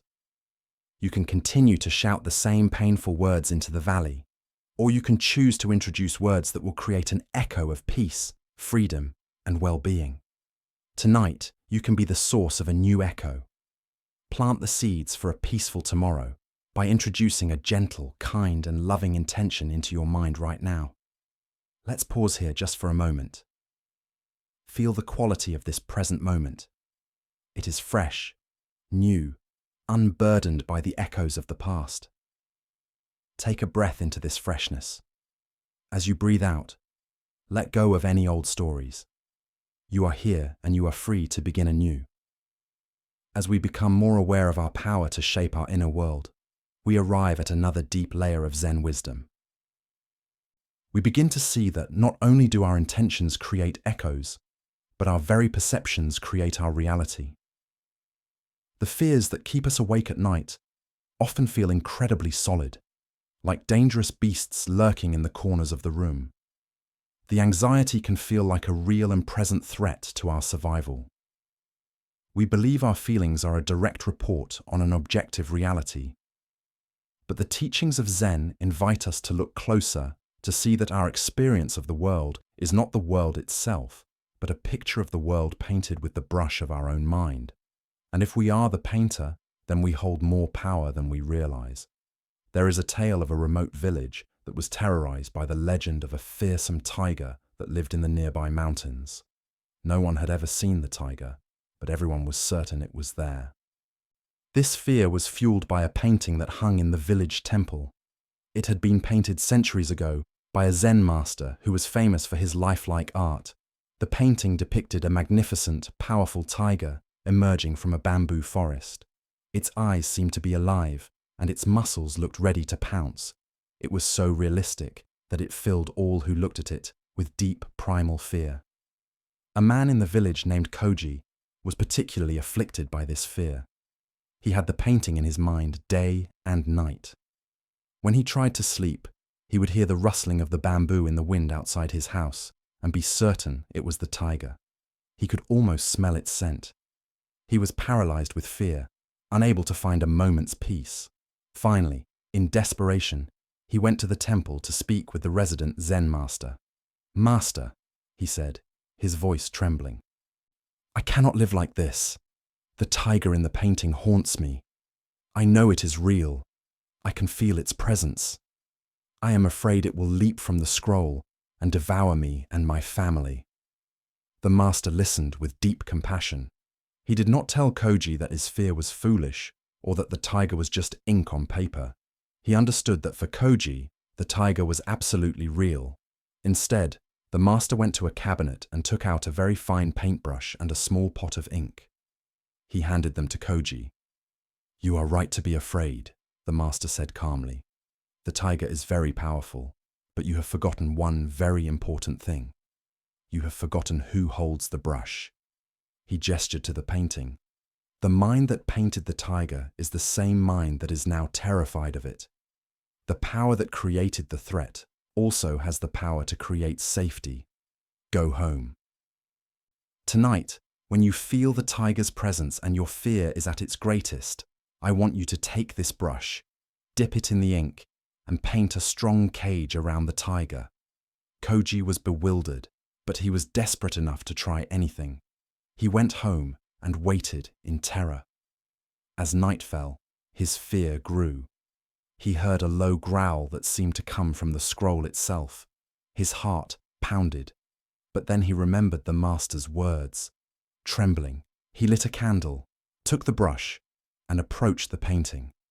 He looked into the fierce eyes of the tiger, and with a surge of courage, he painted the first black bar of the cage, then another and another. As he painted the final bar, completing the cage, a deep silence fell over the room. The menacing presence was gone. The tiger was still there, still magnificent, but it was no longer a threat. It was contained. A wave of immense relief washed over Koji. He realized the master's lesson. The fear was a creation of the mind, and the mind also possessed the tools for its own liberation. This story lights up one of the deepest teachings of Buddhism, that our experience of reality is shaped by our mind. This is not to say that the external world doesn't exist. It is to say that our suffering or peace does not arise from the world itself, but from the interpretation, the story, the painting that our mind creates about it. The tiger of our anxiety, our fear of failure, our worry about the future is a painting. It may be a very convincing painting, one that triggers a real physical stress response in our bodies, but it is a product of thought. When we are lost in the fear, we are like Koji, believing the tiger is an objective, separate threat. The practice is to remember that we are also the painter. We have the brush of awareness. We have the ink of wisdom. We can learn to stop being a passive victim of our own mental creations and become an active participant in how we frame our experience. We can paint a cage. The cage is not about suppression or denial. It is about context and wisdom. It is about drawing a line between a feeling and the ultimate truth, creating a space where the feeling can exist without terrorizing us. To practice painting a cage around your own tigers of fear, you can use a 3-step process when a strong worry or anxiety arises. The first step is to acknowledge the tiger. Do not try to fight the feeling or pretend it isn't there. Turn toward it with mindfulness and name it. Ah, this is fear. This is the feeling of anxiety in my body. It feels very real and very powerful right now. Acknowledging it takes away the extra layer of resistance that creates so much tension. The second step is to remember the painter. Gently remind yourself that this powerful feeling is being generated by a thought, a story, a painting of the mind. You can say to yourself, "My mind is painting a picture of the future right now."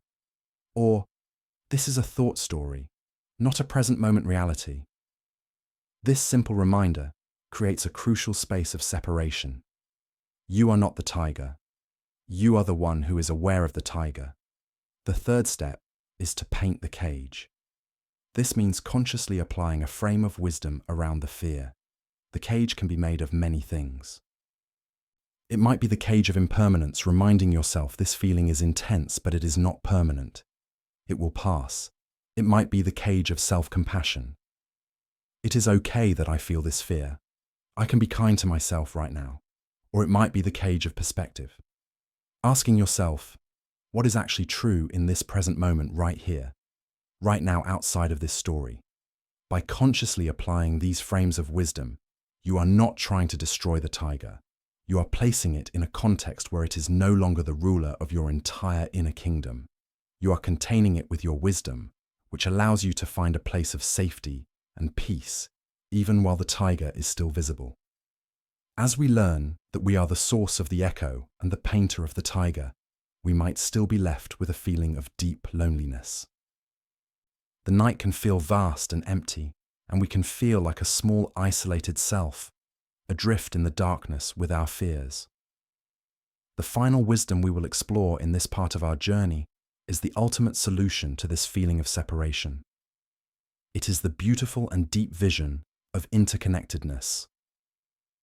The realization that the sense of being a separate, isolated self is the greatest illusion of all. In the ancient scriptures, there is a magnificent and poetic description of the nature of the universe known as Indra's jewel net. Imagine a vast cosmic net that stretches out to infinity in all directions. It is a web of shimmering threads, and at every single point where the threads cross, there is a perfect, multifaceted jewel. Each jewel is brilliant and clear, reflecting the light of all the others. The miraculous nature of this net is that if you were to look closely into the polished surface of any one jewel, you would see the reflections of every other jewel in the entire infinite net. And not only that, but within each of those tiny reflections, you would see the reflections of all the other jewels again, and so on forever. Each individual jewel contains the totality of the net, and the totality of the net is present within each individual jewel. There is no part that is separate from the whole.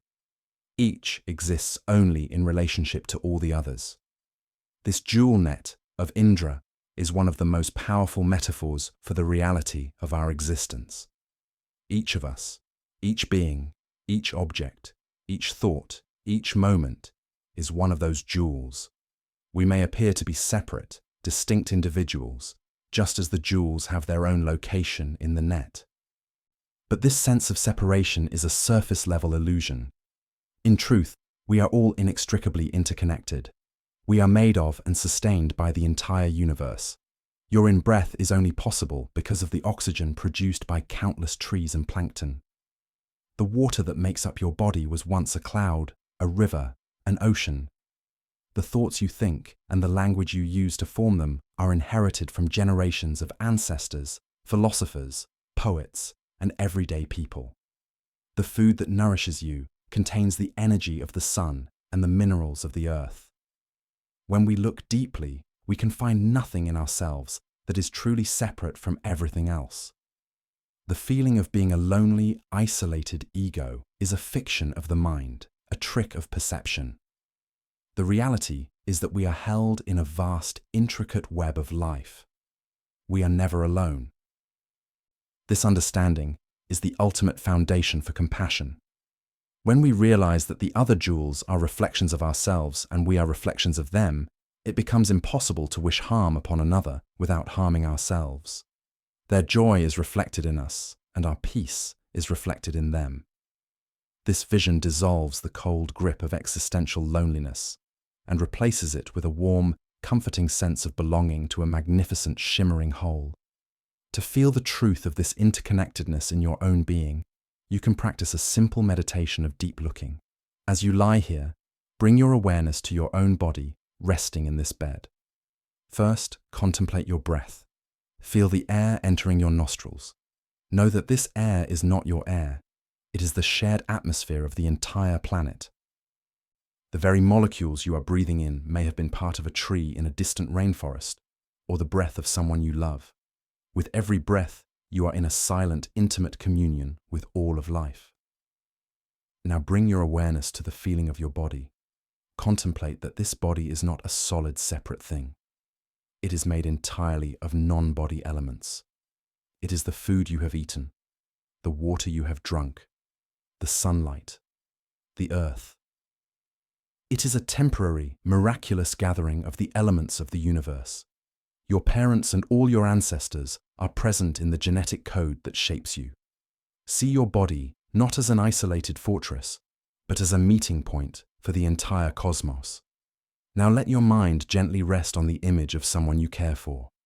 Feel your connection to them.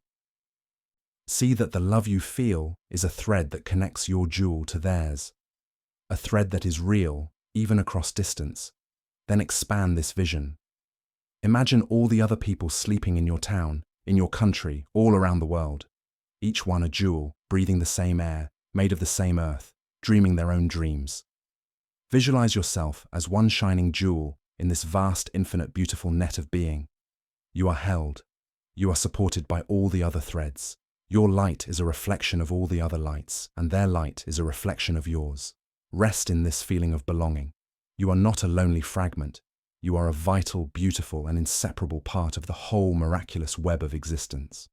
Having found our way back to the simple, undeniable reality of the present moment, we can take a final, liberating step.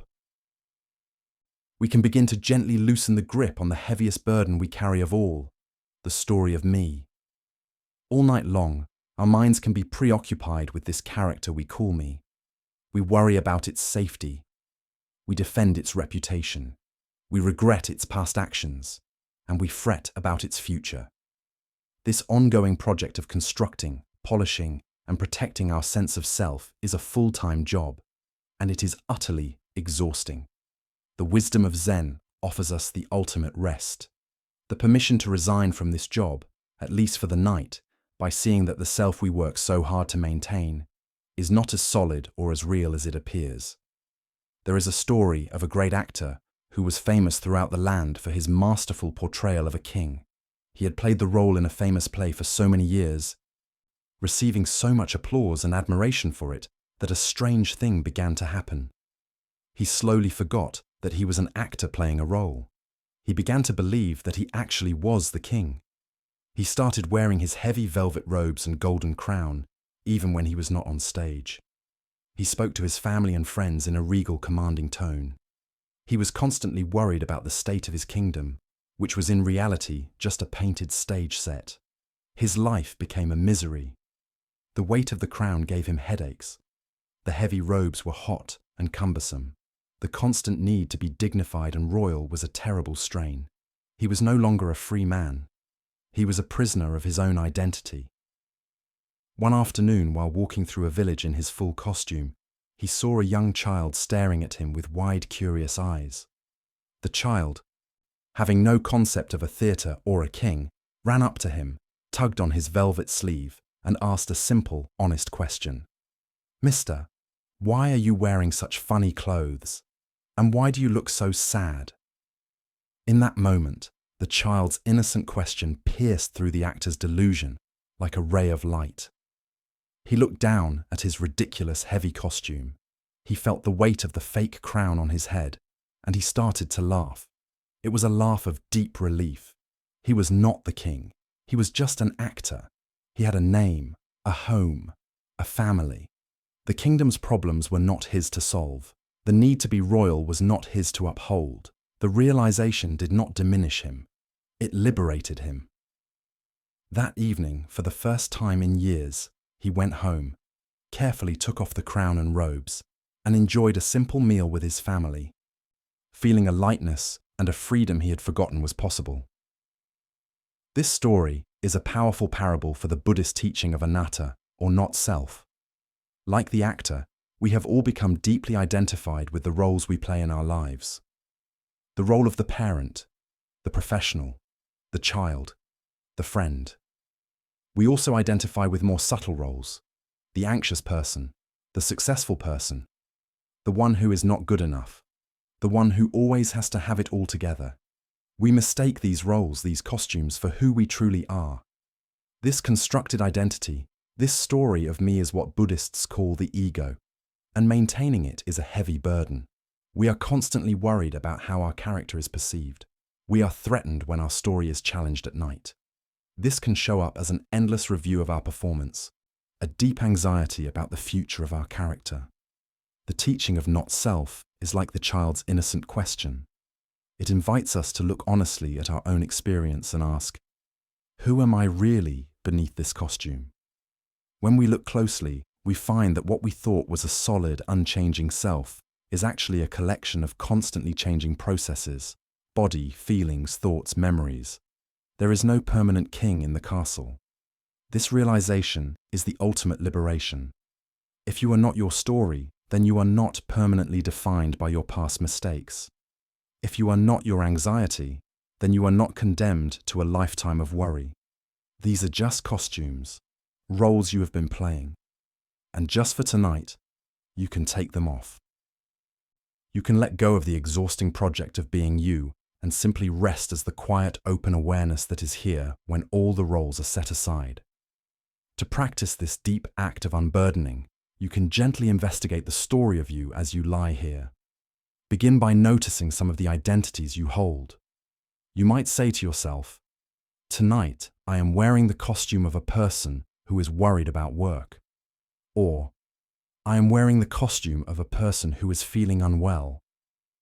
See these not as ultimate truths, but as temporary roles. Acknowledge them with a gentle kindness. Then in your mind's eye, you can perform a simple, liberating ritual. Imagine yourself, gently and lovingly, taking off that costume. You can visualize unbuttoning the heavy coat of the warrior and letting it fall to the floor. You can imagine lifting off the tight helmet of the planner and setting it aside. You can let go of the need to be a certain way, to have certain problems, or to live up to a certain image just for tonight. As you set each costume aside, ask yourself what is left. What remains when you are not playing a role? There is no need for a complicated answer. Simply rest in the feeling that remains. It may be a sense of simple presence, a feeling of quiet, a sense of spaciousness. That quiet, aware presence is closer to your true nature than any story you could ever tell about yourself. Just for this period of rest, you do not need to be anyone. You do not need to solve, manage, or defend the story of your life. You can let it all go.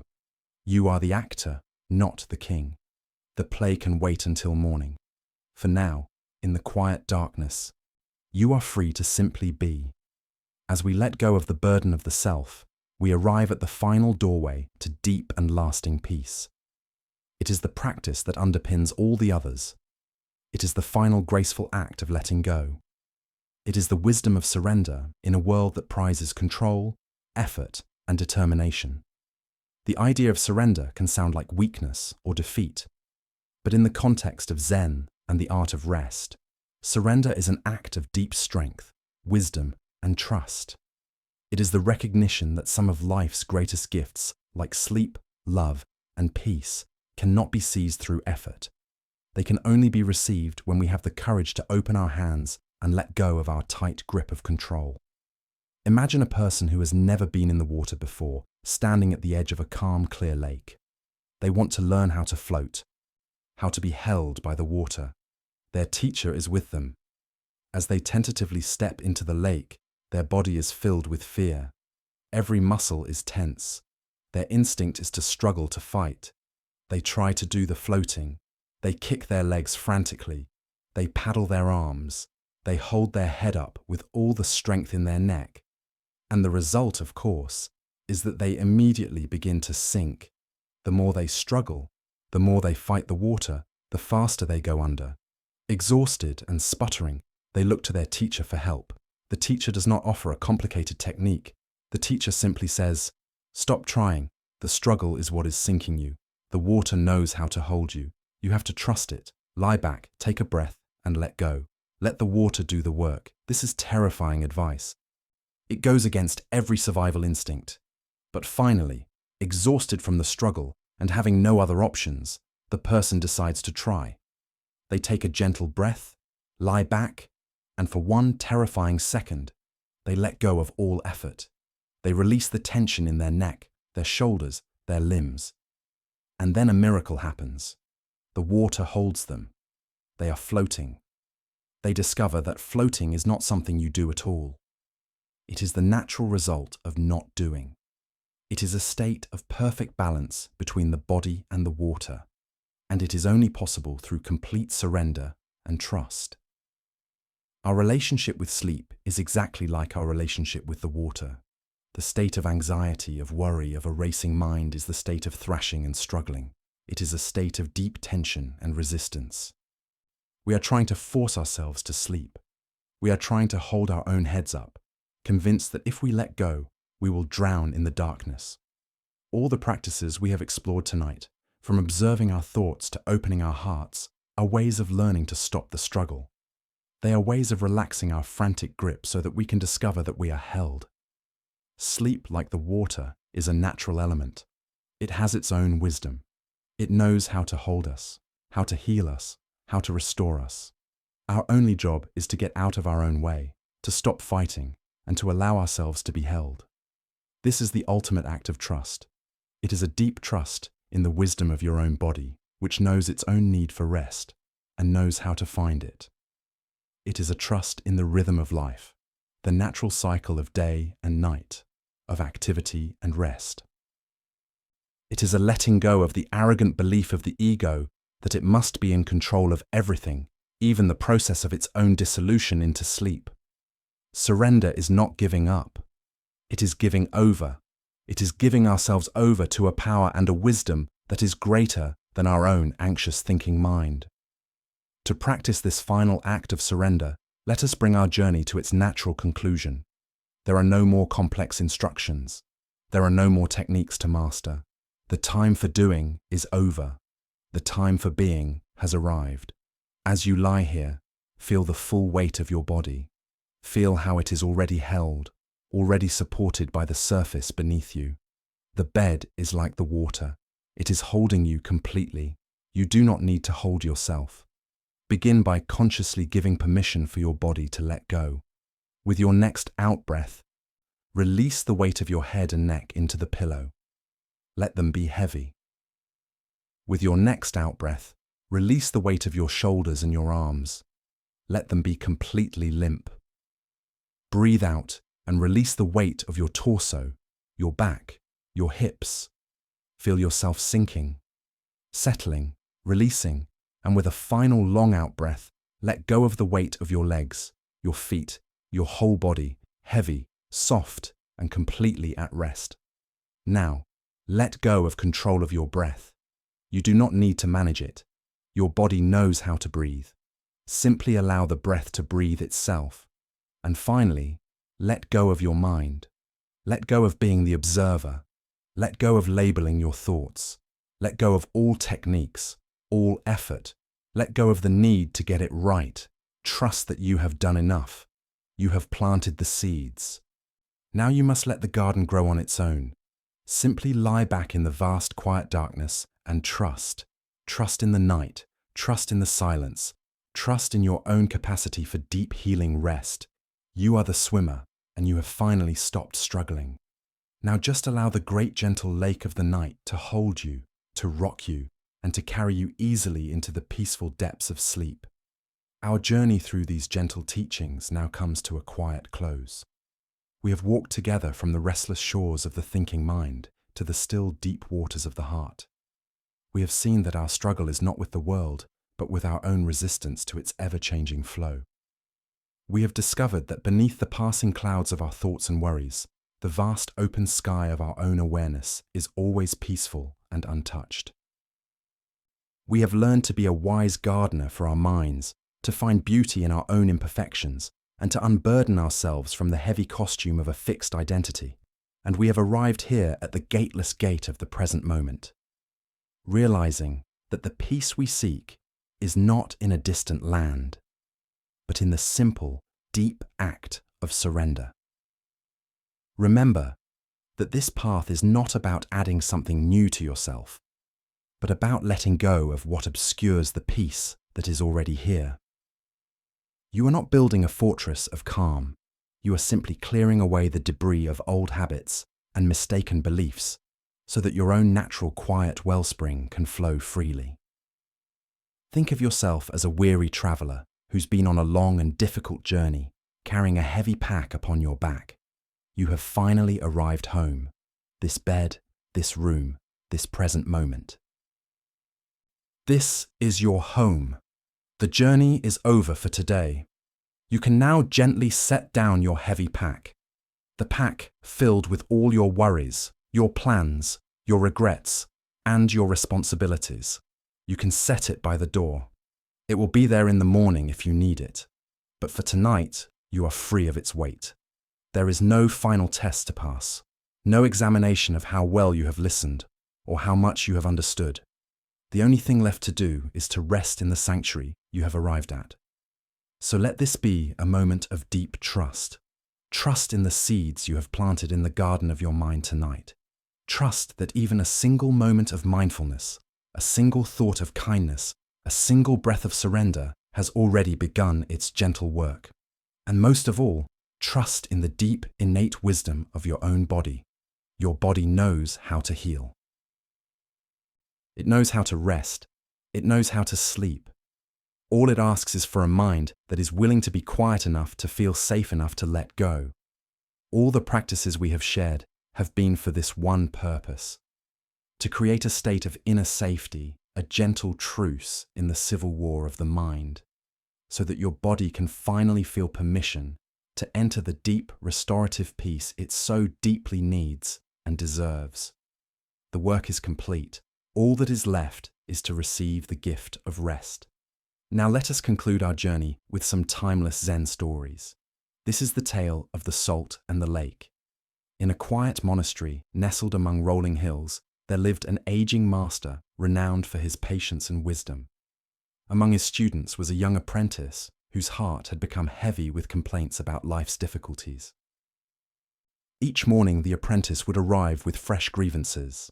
"Master, why is life so hard? Yesterday my meditation was disturbed by noise. Today my back aches from the hard floor. When will this suffering end?" His voice carried the weight of someone who had catalogued every small discomfort until they had grown into an overwhelming burden. The master listened with infinite patience, but as days turned to weeks, he recognized that words alone would not shift his student's perspective. One crisp morning, as golden sunlight streamed through their simple dwelling, the master made an unusual request. "My dear student," he said gently, "I need you to go to the kitchen and bring me some salt. Just a handful will suffice." The apprentice, puzzled by the simple task, nonetheless obeyed. He returned with cupped palms containing coarse white crystals. "Now," the master instructed, producing a small glass of water, "place all of that salt into this glass and drink it." The young man hesitated. "Master, that seems like far too much salt for such a small amount of water." "Trust the process," the master replied. "Drink." The apprentice poured the salt into the glass, watching the crystals dissolve into a cloudy, unappetizing mixture. He lifted it to his lips and took a large gulp, immediately grimacing as the intensely bitter taste filled his mouth. "How does it taste?" the master asked. "Bitter," the apprentice spat. "Terribly, overwhelmingly bitter. I can barely stand it." The master chuckled softly. "Excellent. Now bring that same amount of salt and come with me."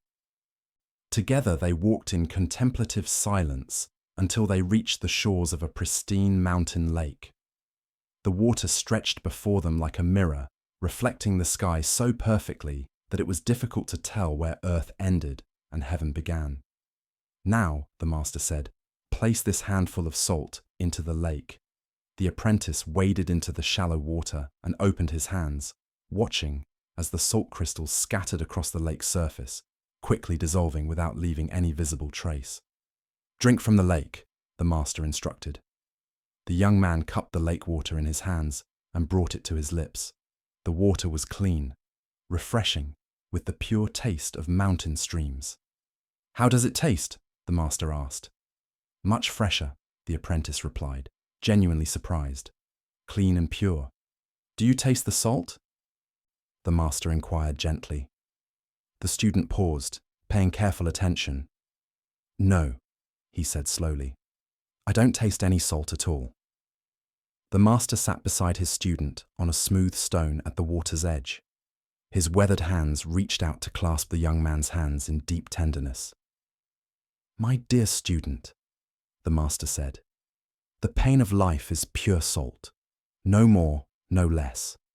The amount of pain in existence remains constant, but the amount of bitterness we experience depends entirely on the container we put that pain into." The apprentice listened with new understanding. "When you are in pain," the master continued, The only thing you can truly control is your response. You can choose to be a small glass where every grain of salt overwhelms your senses. Or you can choose to enlarge your sense of things to become like this vast lake where the same salt dissolves harmlessly into something much greater. The master paused. Stop being a glass, my friend. Become a lake. The Buddha once said, "Pain is certain, suffering is optional." This fundamental teaching reveals the heart of our relationship with difficulty. We cannot eliminate the challenges woven into human existence, but we have tremendous power over how that pain affects us. What emerges from this story is understanding about consciousness itself. Our awareness is not fixed in size. It can contract into the narrow confines of a glass, where every difficulty looms enormous. Or it can expand into the spaciousness of a lake, where the same difficulties become manageable. Why do we often choose to be the glass rather than the lake? First is our tendency toward pain myopia, becoming so focused on discomfort that it fills our entire awareness. Second is our habit of story proliferation, taking a single painful event and creating elaborate narratives about how unfair life is. Third is the comparing mind measuring our pain against an imaginary standard of how life should be. The lake perspective doesn't minimize genuine pain or suggest passivity. Rather, it offers a skillful way of relating to inevitable challenges that doesn't compound them with unnecessary suffering. From lake consciousness, we can respond to problems more creatively because we're not overwhelmed. Zen master Thich Nhat Hanh taught, "Thanks to impermanence, everything is possible." From the lake perspective, we remember that everything arises and passes away within the vast space of awareness. Today's crisis becomes tomorrow's memory. We become a lake through practices that naturally expand awareness. Meditation teaches us to rest in spacious presence. Gratitude helps us notice experiences beyond immediate difficulties. Service reminds us that our pain is part of shared human experience. Tonight, as you reflect on current challenges, can you sense the difference between experiencing them from glass consciousness versus lake consciousness? What would it feel like to allow your awareness to expand beyond the immediate intensity of difficulties to include the vast context of this moment? As the Buddha taught, if you want to know your mind, sit down and observe it. If your mind is clear, happiness will come. The clarity he speaks of is not the absence of salt, but the spaciousness to hold it skillfully. In becoming lakes rather than glasses, we discover that pain can become a gateway to deeper compassion and freedom. Let us now turn to a tale about the courage to trust life's current. This is the story of the Crystal River. In the depths of a great crystal river, where water flowed clear as mountain air, there lived an entire village of small creatures. The river's current moved above them like a gentle breath, carrying the wisdom of countless springs and distant seas. Young and old, rich and poor, all made their home along the sandy bottom. Each creature grasping tightly to stones, branches, and roots. For generations, clinging had been their way of survival. Every creature learned from birth to wrap their appendages around river rocks and fallen wood. Hold on, the elders would say. The current is dangerous. It will sweep you away to places unknown. Safety lies in staying exactly where you are. But one small creature grew weary of this endless grasping. Day after day, he watched the current flow overhead, seeing how it moved with such purpose and grace. While his neighbors complained about the effort required to maintain their grip, he found himself wondering what it might feel like to trust that flowing water. "I am tired of clinging," he announced one morning. "Though I cannot see where it leads, I trust that the current knows its destination. I shall let go and allow it to carry me where it will, for I fear that if I continue clinging, I shall die of boredom before I ever truly live." The other creatures gasped in horror. "Fool," they cried. "Let go, and that current will tumble you mercilessly across the rocks below. You will be battered and broken. dying far more quickly than any boredom could kill you. But the small creature had made his decision. Taking one last look at his neighbors, he released his grip on the familiar stone. Immediately, the current seized him, and just as the others had predicted, he was tumbled and tossed across the rocky bottom. His small body struck stone after stone, each impact bringing pain he had never experienced while safely clinging. Yet something remarkable began to happen. As the creature continued to surrender to the current's power, refusing to grab for new anchors despite his pain, the water gradually lifted him higher from the dangerous bottom. The tumbling ceased. The rocks could no longer reach him. Now he flowed with the current itself, no longer fighting its direction, but becoming one with its movement. As he traveled downstream, creatures in distant parts witnessed something they had never seen. Here was one of their own kind, yet he appeared to be flying through the water, moving with the elegant power of the current itself. "See a miracle," they called out. "A creature like ourselves, yet he soars. Surely he is the Messiah come to save us all." The flowing creature heard their cries and felt compassion for their misunderstanding. "I am no more Messiah than any of you," he called back. "The river delights in lifting us all free, if only we dare to let go. Our true work is not clinging to the bottom, but embracing this voyage, this grand adventure of trust and flow." But the creatures only cried louder, "Savior! Savior!" Even as they spoke, they tightened their grips on rocks and roots. They watched until he disappeared around a bend, then began weaving legends about the miraculous savior who had briefly graced their village. Buddha's wisdom reminds us, you only lose what you cling to. This ancient teaching lights up the deep paradox at the heart of human experience. We spend our lives grasping for security and control, believing that our safety depends on holding tight to familiar circumstances. Yet in this very grasping, we create the suffering we seek to avoid. Why do we cling so desperately when the current offers to carry us toward unknown adventures? Zen Buddhism reveals that from early childhood, we learn the known is safe and the unknown dangerous. This conditioning becomes a spiritual obstacle when it prevents growth beyond familiar limitations. We also suffer from the illusion of control, believing that by grasping circumstances, relationships and identities, we can stop the natural flow of change. This creates enormous tension because it puts us in opposition to reality itself. Life is constant movement, and when we resist this truth, we exhaust ourselves fighting currents far more powerful than our individual will. Consider the areas of your life where you find yourself clinging. Perhaps it's a relationship that has outgrown its original form, a career that no longer brings joy, or an image of yourself that now constrains your growth. The current of change will flow whether we resist it or not. Our choice is whether to exhaust ourselves in futile opposition or discover the grace available in conscious surrender. The Buddha said, "Nothing is permanent except change. Water doesn't fight the mountainside. It finds the natural pathway down."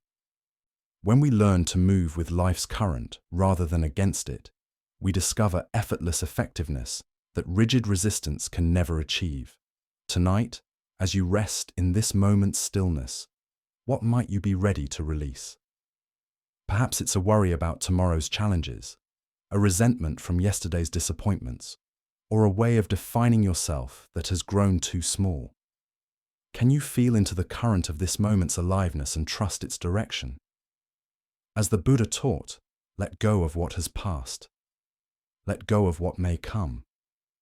Let go of what is happening now. Relax right now and rest. In this trust, we discover that the current we feared would destroy us is actually the very force that can carry us home to our true nature. Let us now turn to a story about the most deep spiritual truth hiding in the most obvious place. This is the dialogue between Joshu and Nansen about the ordinary mind in a quiet mountain monastery where morning mist drifted between ancient pine trees and the sound of temple bells echoed across distant valleys. Two masters engaged in a conversation that would light up the very heart of Zen understanding. Joshu, despite his own considerable wisdom and years of practice, approached his teacher Nansen with the earnestness of a sincere student, seeking to understand the deepest mysteries of existence. The two men sat facing each other in the temple's meditation hall, where countless seekers before them had wrestled with the same fundamental questions about the nature of awakening. Joshu's inquiry came from a place of genuine perplexity. After years of intensive practice, meditation, and study, he still felt uncertain about the very foundation of the spiritual path. "Master," Joshu began with characteristic directness, "what exactly is the way? With all our practices and teachings, what are we ultimately seeking?" Nansen's response was immediate and surprisingly simple. "Ordinary mind is the way," he replied, as if stating the most obvious fact in the world. This answer clearly puzzled Joshu, who had expected something more esoteric, more complex, more removed from everyday experience. "If ordinary mind is the way," he pressed further, "then should we direct ourselves toward growing it? Should we make it our spiritual goal?" Nansen shook his head gently. "If you direct yourself toward it, you immediately go away from it," he explained. "The very effort to attain ordinary mind makes it extraordinary and therefore no longer ordinary."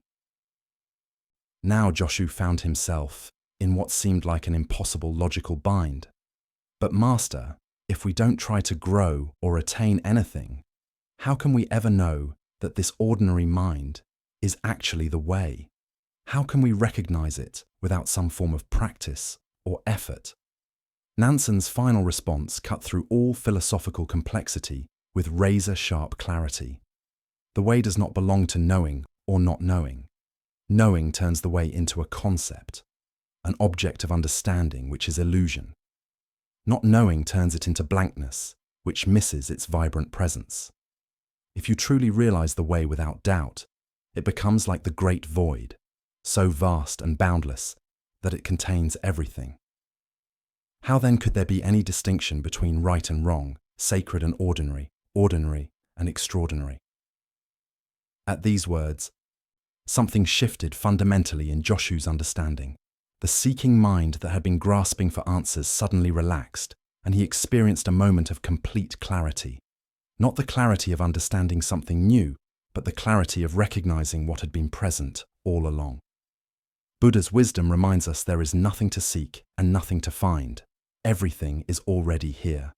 The heart of this lesson lies in recognizing that what we seek through spiritual practice is not some special state of consciousness, but rather the ordinary awareness that is reading these words right now. Why do we struggle to accept that ordinary mind is the way? Zen Buddhism points to our deep conditioning that spiritual truth must be extraordinary, mystical, or dramatically different from our everyday experience. We imagine enlightenment as a permanent state of bliss, cosmic consciousness, or supernatural abilities, when in reality it is simply the natural state of awareness without the overlay of seeking and striving. Our spiritual seeking often becomes its own obstacle. Like a person frantically searching for glasses while wearing them, we exhaust ourselves looking for something we already possess. The very effort to attain a special spiritual state creates the sense of separation between seeker and sought, between the ordinary self and some idealized awakened self. Consider how your own mind works in this very moment. Thoughts arise and pass away. Sensations appear in your body. Sounds reach your ears. Emotions flow through your awareness. This natural functioning of consciousness without any special effort or concentration is what Nansen calls ordinary mind. It is already enlightened, not because it achieves some particular state, but because it is the very space in which all states appear and dissolve. Zen Master Huangpo taught your everyday mind. That is the way. Just like now, without seeking anything, without grasping after the fruits of Zen, just this mind that thinks and feels and perceives. This is Buddha. This ordinariness is precisely what makes it so difficult to recognize. We keep looking past it for something more impressive. The great void that Nansen mentions is not empty space, but rather the spacious awareness in which all experiences arise. Like the sky that remains unchanged, whether filled with clouds or clear, this awareness remains constant through all the changing contents of experience. Joy and sorrow, clarity and confusion, peace and upset, all appear and disappear within this unchanging background of ordinary awareness. This understanding revolutionizes our approach to spiritual practice. Instead of trying to achieve some special state, we learn to recognize the awareness that is already present. Instead of seeking to transcend ordinary experience, we discover the extraordinary nature of ordinariness itself. The sound of rain becomes as sacred as temple bells. Washing dishes becomes as deep as formal meditation. In Japanese aesthetics, there is a concept called wabi-sabi, finding beauty in imperfection and impermanence. This appreciation for the ordinary and imperfect reflects the same understanding that Nansen points toward. The way is not found in perfected states, but in the natural flow of life, exactly as it is. Tonight, as you experience the simple fact of being aware of these words, aware of your breathing, aware of the sounds around you, can you recognize this ordinary awareness as what you have been seeking all along? Can you relax the effort to become something other than what you already are? As the Buddha taught, peace comes from within. Do not seek it without. The way is not a destination to reach, but the very ground you are already standing on. In accepting your ordinary mind as Buddha mind, you discover that the spiritual journey was never about going somewhere else, but about recognizing where you have always been. Let us keep going on our journey. The following story reveals the difference between helping and holding on. This is the lesson of the two monks and the woman at the river. Two monks were traveling together along a mountain path, making their way to a distant monastery where they planned to continue their studies. Both were dedicated practitioners who had taken strict vows as part of their spiritual training, including a vow to avoid all physical contact with women. This wasn't born from disrespect, but from their understanding that such discipline helped maintain focus on their spiritual development. As they approached a swollen river where the usual bridge had been damaged by recent storms, they encountered a young woman standing uncertainly at the water's edge. The current was strong and treacherous, filled with debris from the mountain runoff, and she was clearly afraid to attempt crossing alone. "Please, honored monks," she called to them. "Could one of you help me cross this dangerous water? I'm not strong enough to make it safely on my own." One of the monks immediately tensed, his mind racing through their monastic rules and the potential complications of this situation. Physical contact with women was explicitly forbidden, and he began formulating explanations for why they couldn't help, perhaps suggestions for alternative solutions that wouldn't require breaking their vows. The other monk, however, took one look at the woman's predicament and the genuine danger she faced and made a different choice. Without hesitation or lengthy deliberation, he walked to her side and gently lifted her onto his shoulders. He carried her carefully across the treacherous current, ensuring her safety with each step, and set her down gently on the far bank. "Thank you so much," she said gratefully, bowing to both monks before continuing on her way. The two monks resumed their journey, but the atmosphere between them had changed dramatically. The first monk walked in increasingly agitated silence, his mind churning with thoughts about what he had witnessed. As the hours passed, his internal tension grew, until finally he could no longer contain his distress. "Brother!" he burst out, unable to hold his silence any longer. "I cannot understand your behavior back at the river.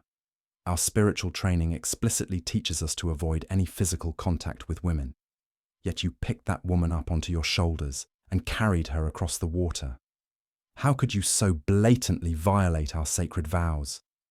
His companion looked at him with gentle surprise and responded with perfect simplicity. "Brother, I set her down on the other side of the river hours ago, but you are still carrying her. Buddha's wisdom teaches us holding on to anger is like grasping a hot coal with the intent of throwing it at someone else. You are the one who gets burned." This tale unveils the deep difference between compassionate action and mental attachment. between responding to present needs and carrying past events.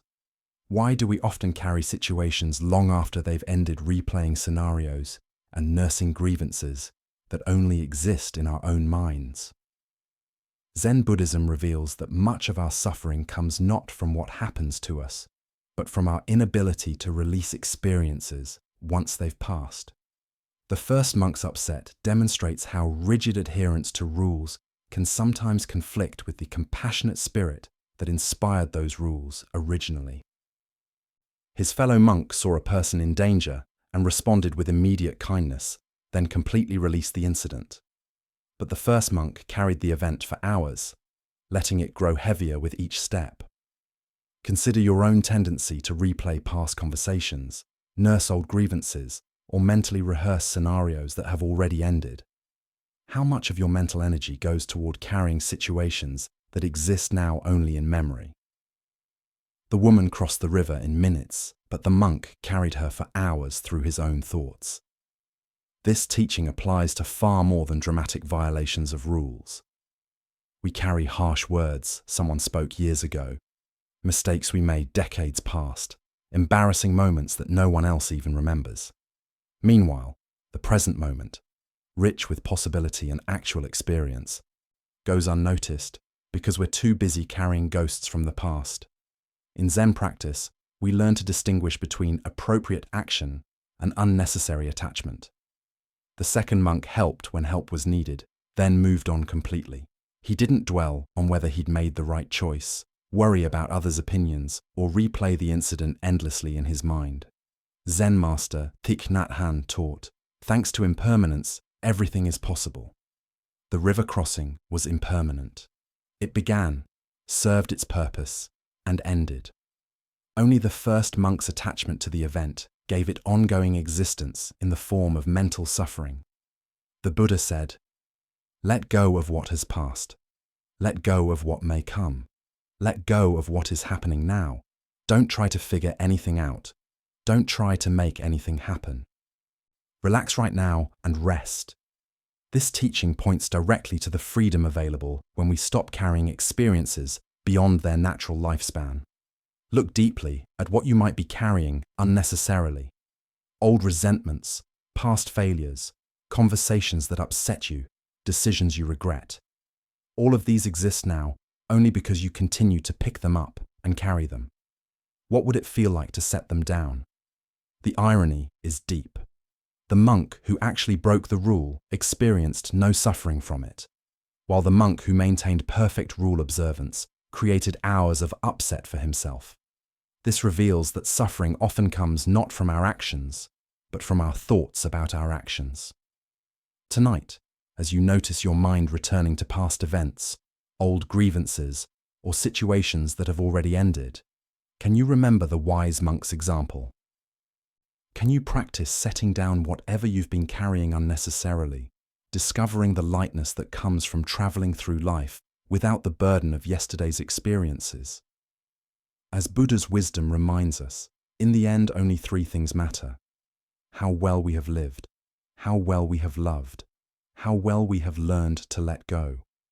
True spiritual practice isn't about perfect rule following, but about responding appropriately to what's actually present, then releasing it completely to make space for whatever comes next. Our next story reveals a deep lesson about the nature of anger and our projections onto others. This is The Empty Boat.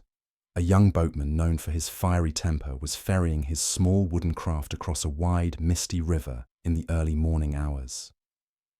He took great pride in his navigational skills and the care he brought to his work, but the slightest inconvenience or disruption could send him into a blazing rage.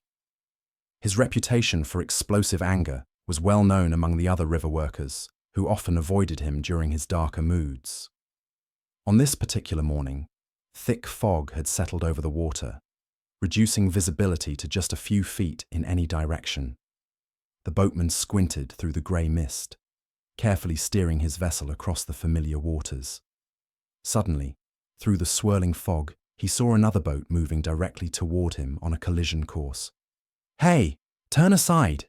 he shouted into the mist, his voice echoing across the water. "You're going to hit me. Can't you see where you're going?" But the other boat continued steadily forward, showing no sign of changing direction. The boatman's anger began to build as he shouted again, his voice now filled with fury. He cursed the other pilot's carelessness and incompetence, his rage growing with each passing second. Despite his increasingly angry warnings, the other boat struck his own with a solid, jarring thud. Now boiling with indignation, the boatman was ready to leap into the other vessel and give its foolish pilot a piece of his mind. He prepared himself for a confrontation, ready to unleash all his pent-up frustration on the person who had so carelessly disrupted his morning journey. His fists were clenched, his face red with anger as he moved toward the other boat. But as he peered through the mist at the vessel that had struck him, he discovered something that stopped him completely. The boat was empty. There was no pilot at the tiller, no person to blame or confront. It was simply a drifting boat that had been carried into his path by the river's current. In that instant, his anger vanished completely. It was impossible to be furious at an empty boat. There was no target for his rage, no one to receive his harsh words. All the aggressive energy that had built up inside him suddenly had nowhere to go. He simply pushed the empty vessel away and continued his journey, his mind now as calm as the misty river around him. Buddha's wisdom reminds us holding on to anger is like drinking poison and expecting the other person to die.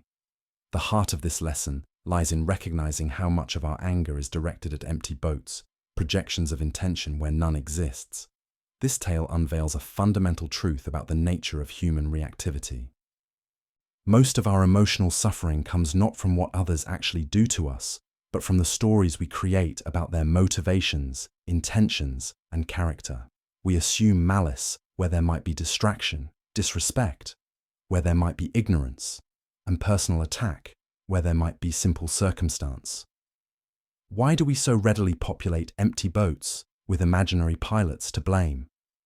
Our minds evolved to quickly assess threats and assign agency to potentially dangerous situations.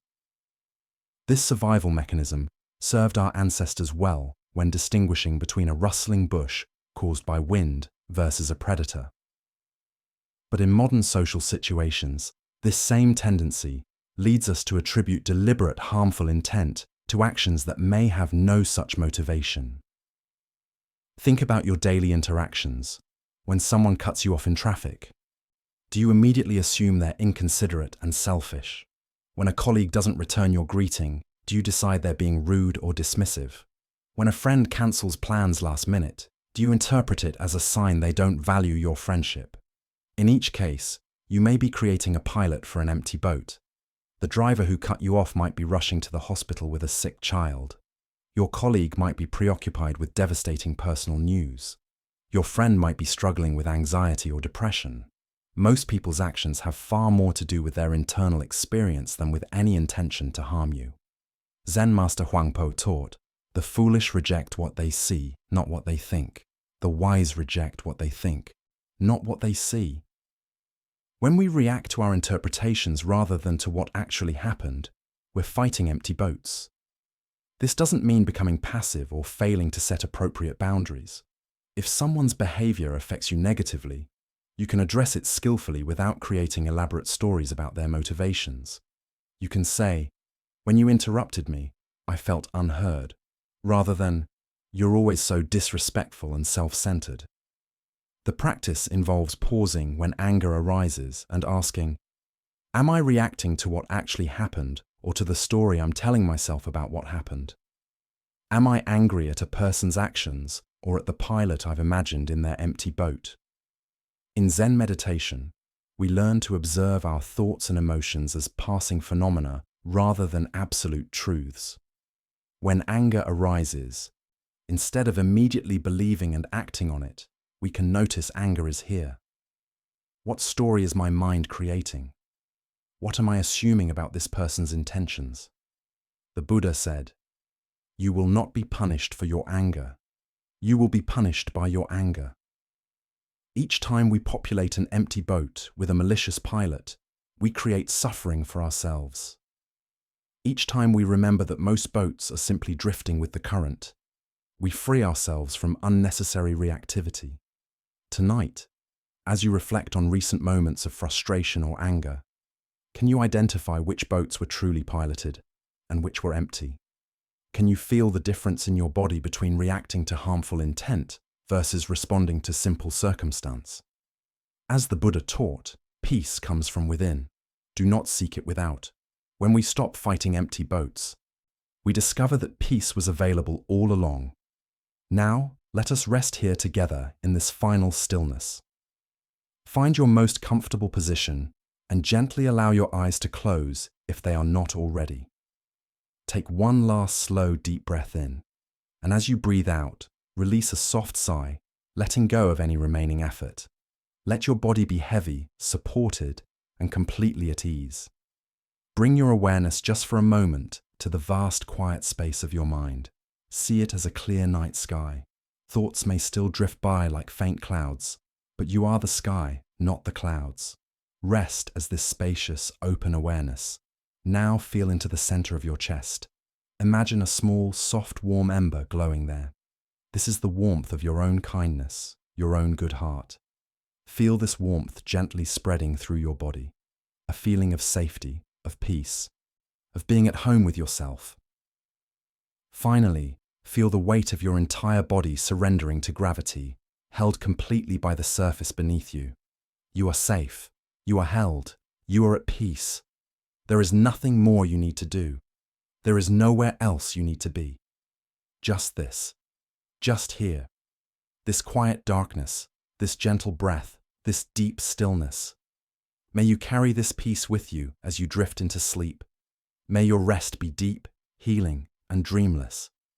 May you awaken in the morning feeling restored, and may you remember, even for a fleeting moment, the vast and quiet space that is your true home. May you walk through your days with a lighter step and a softer heart, knowing you were always held by a grace far greater than your worries. And may the peace you have grown within yourself be a gift to all those you meet. Thank you for walking this path with me. Rest well.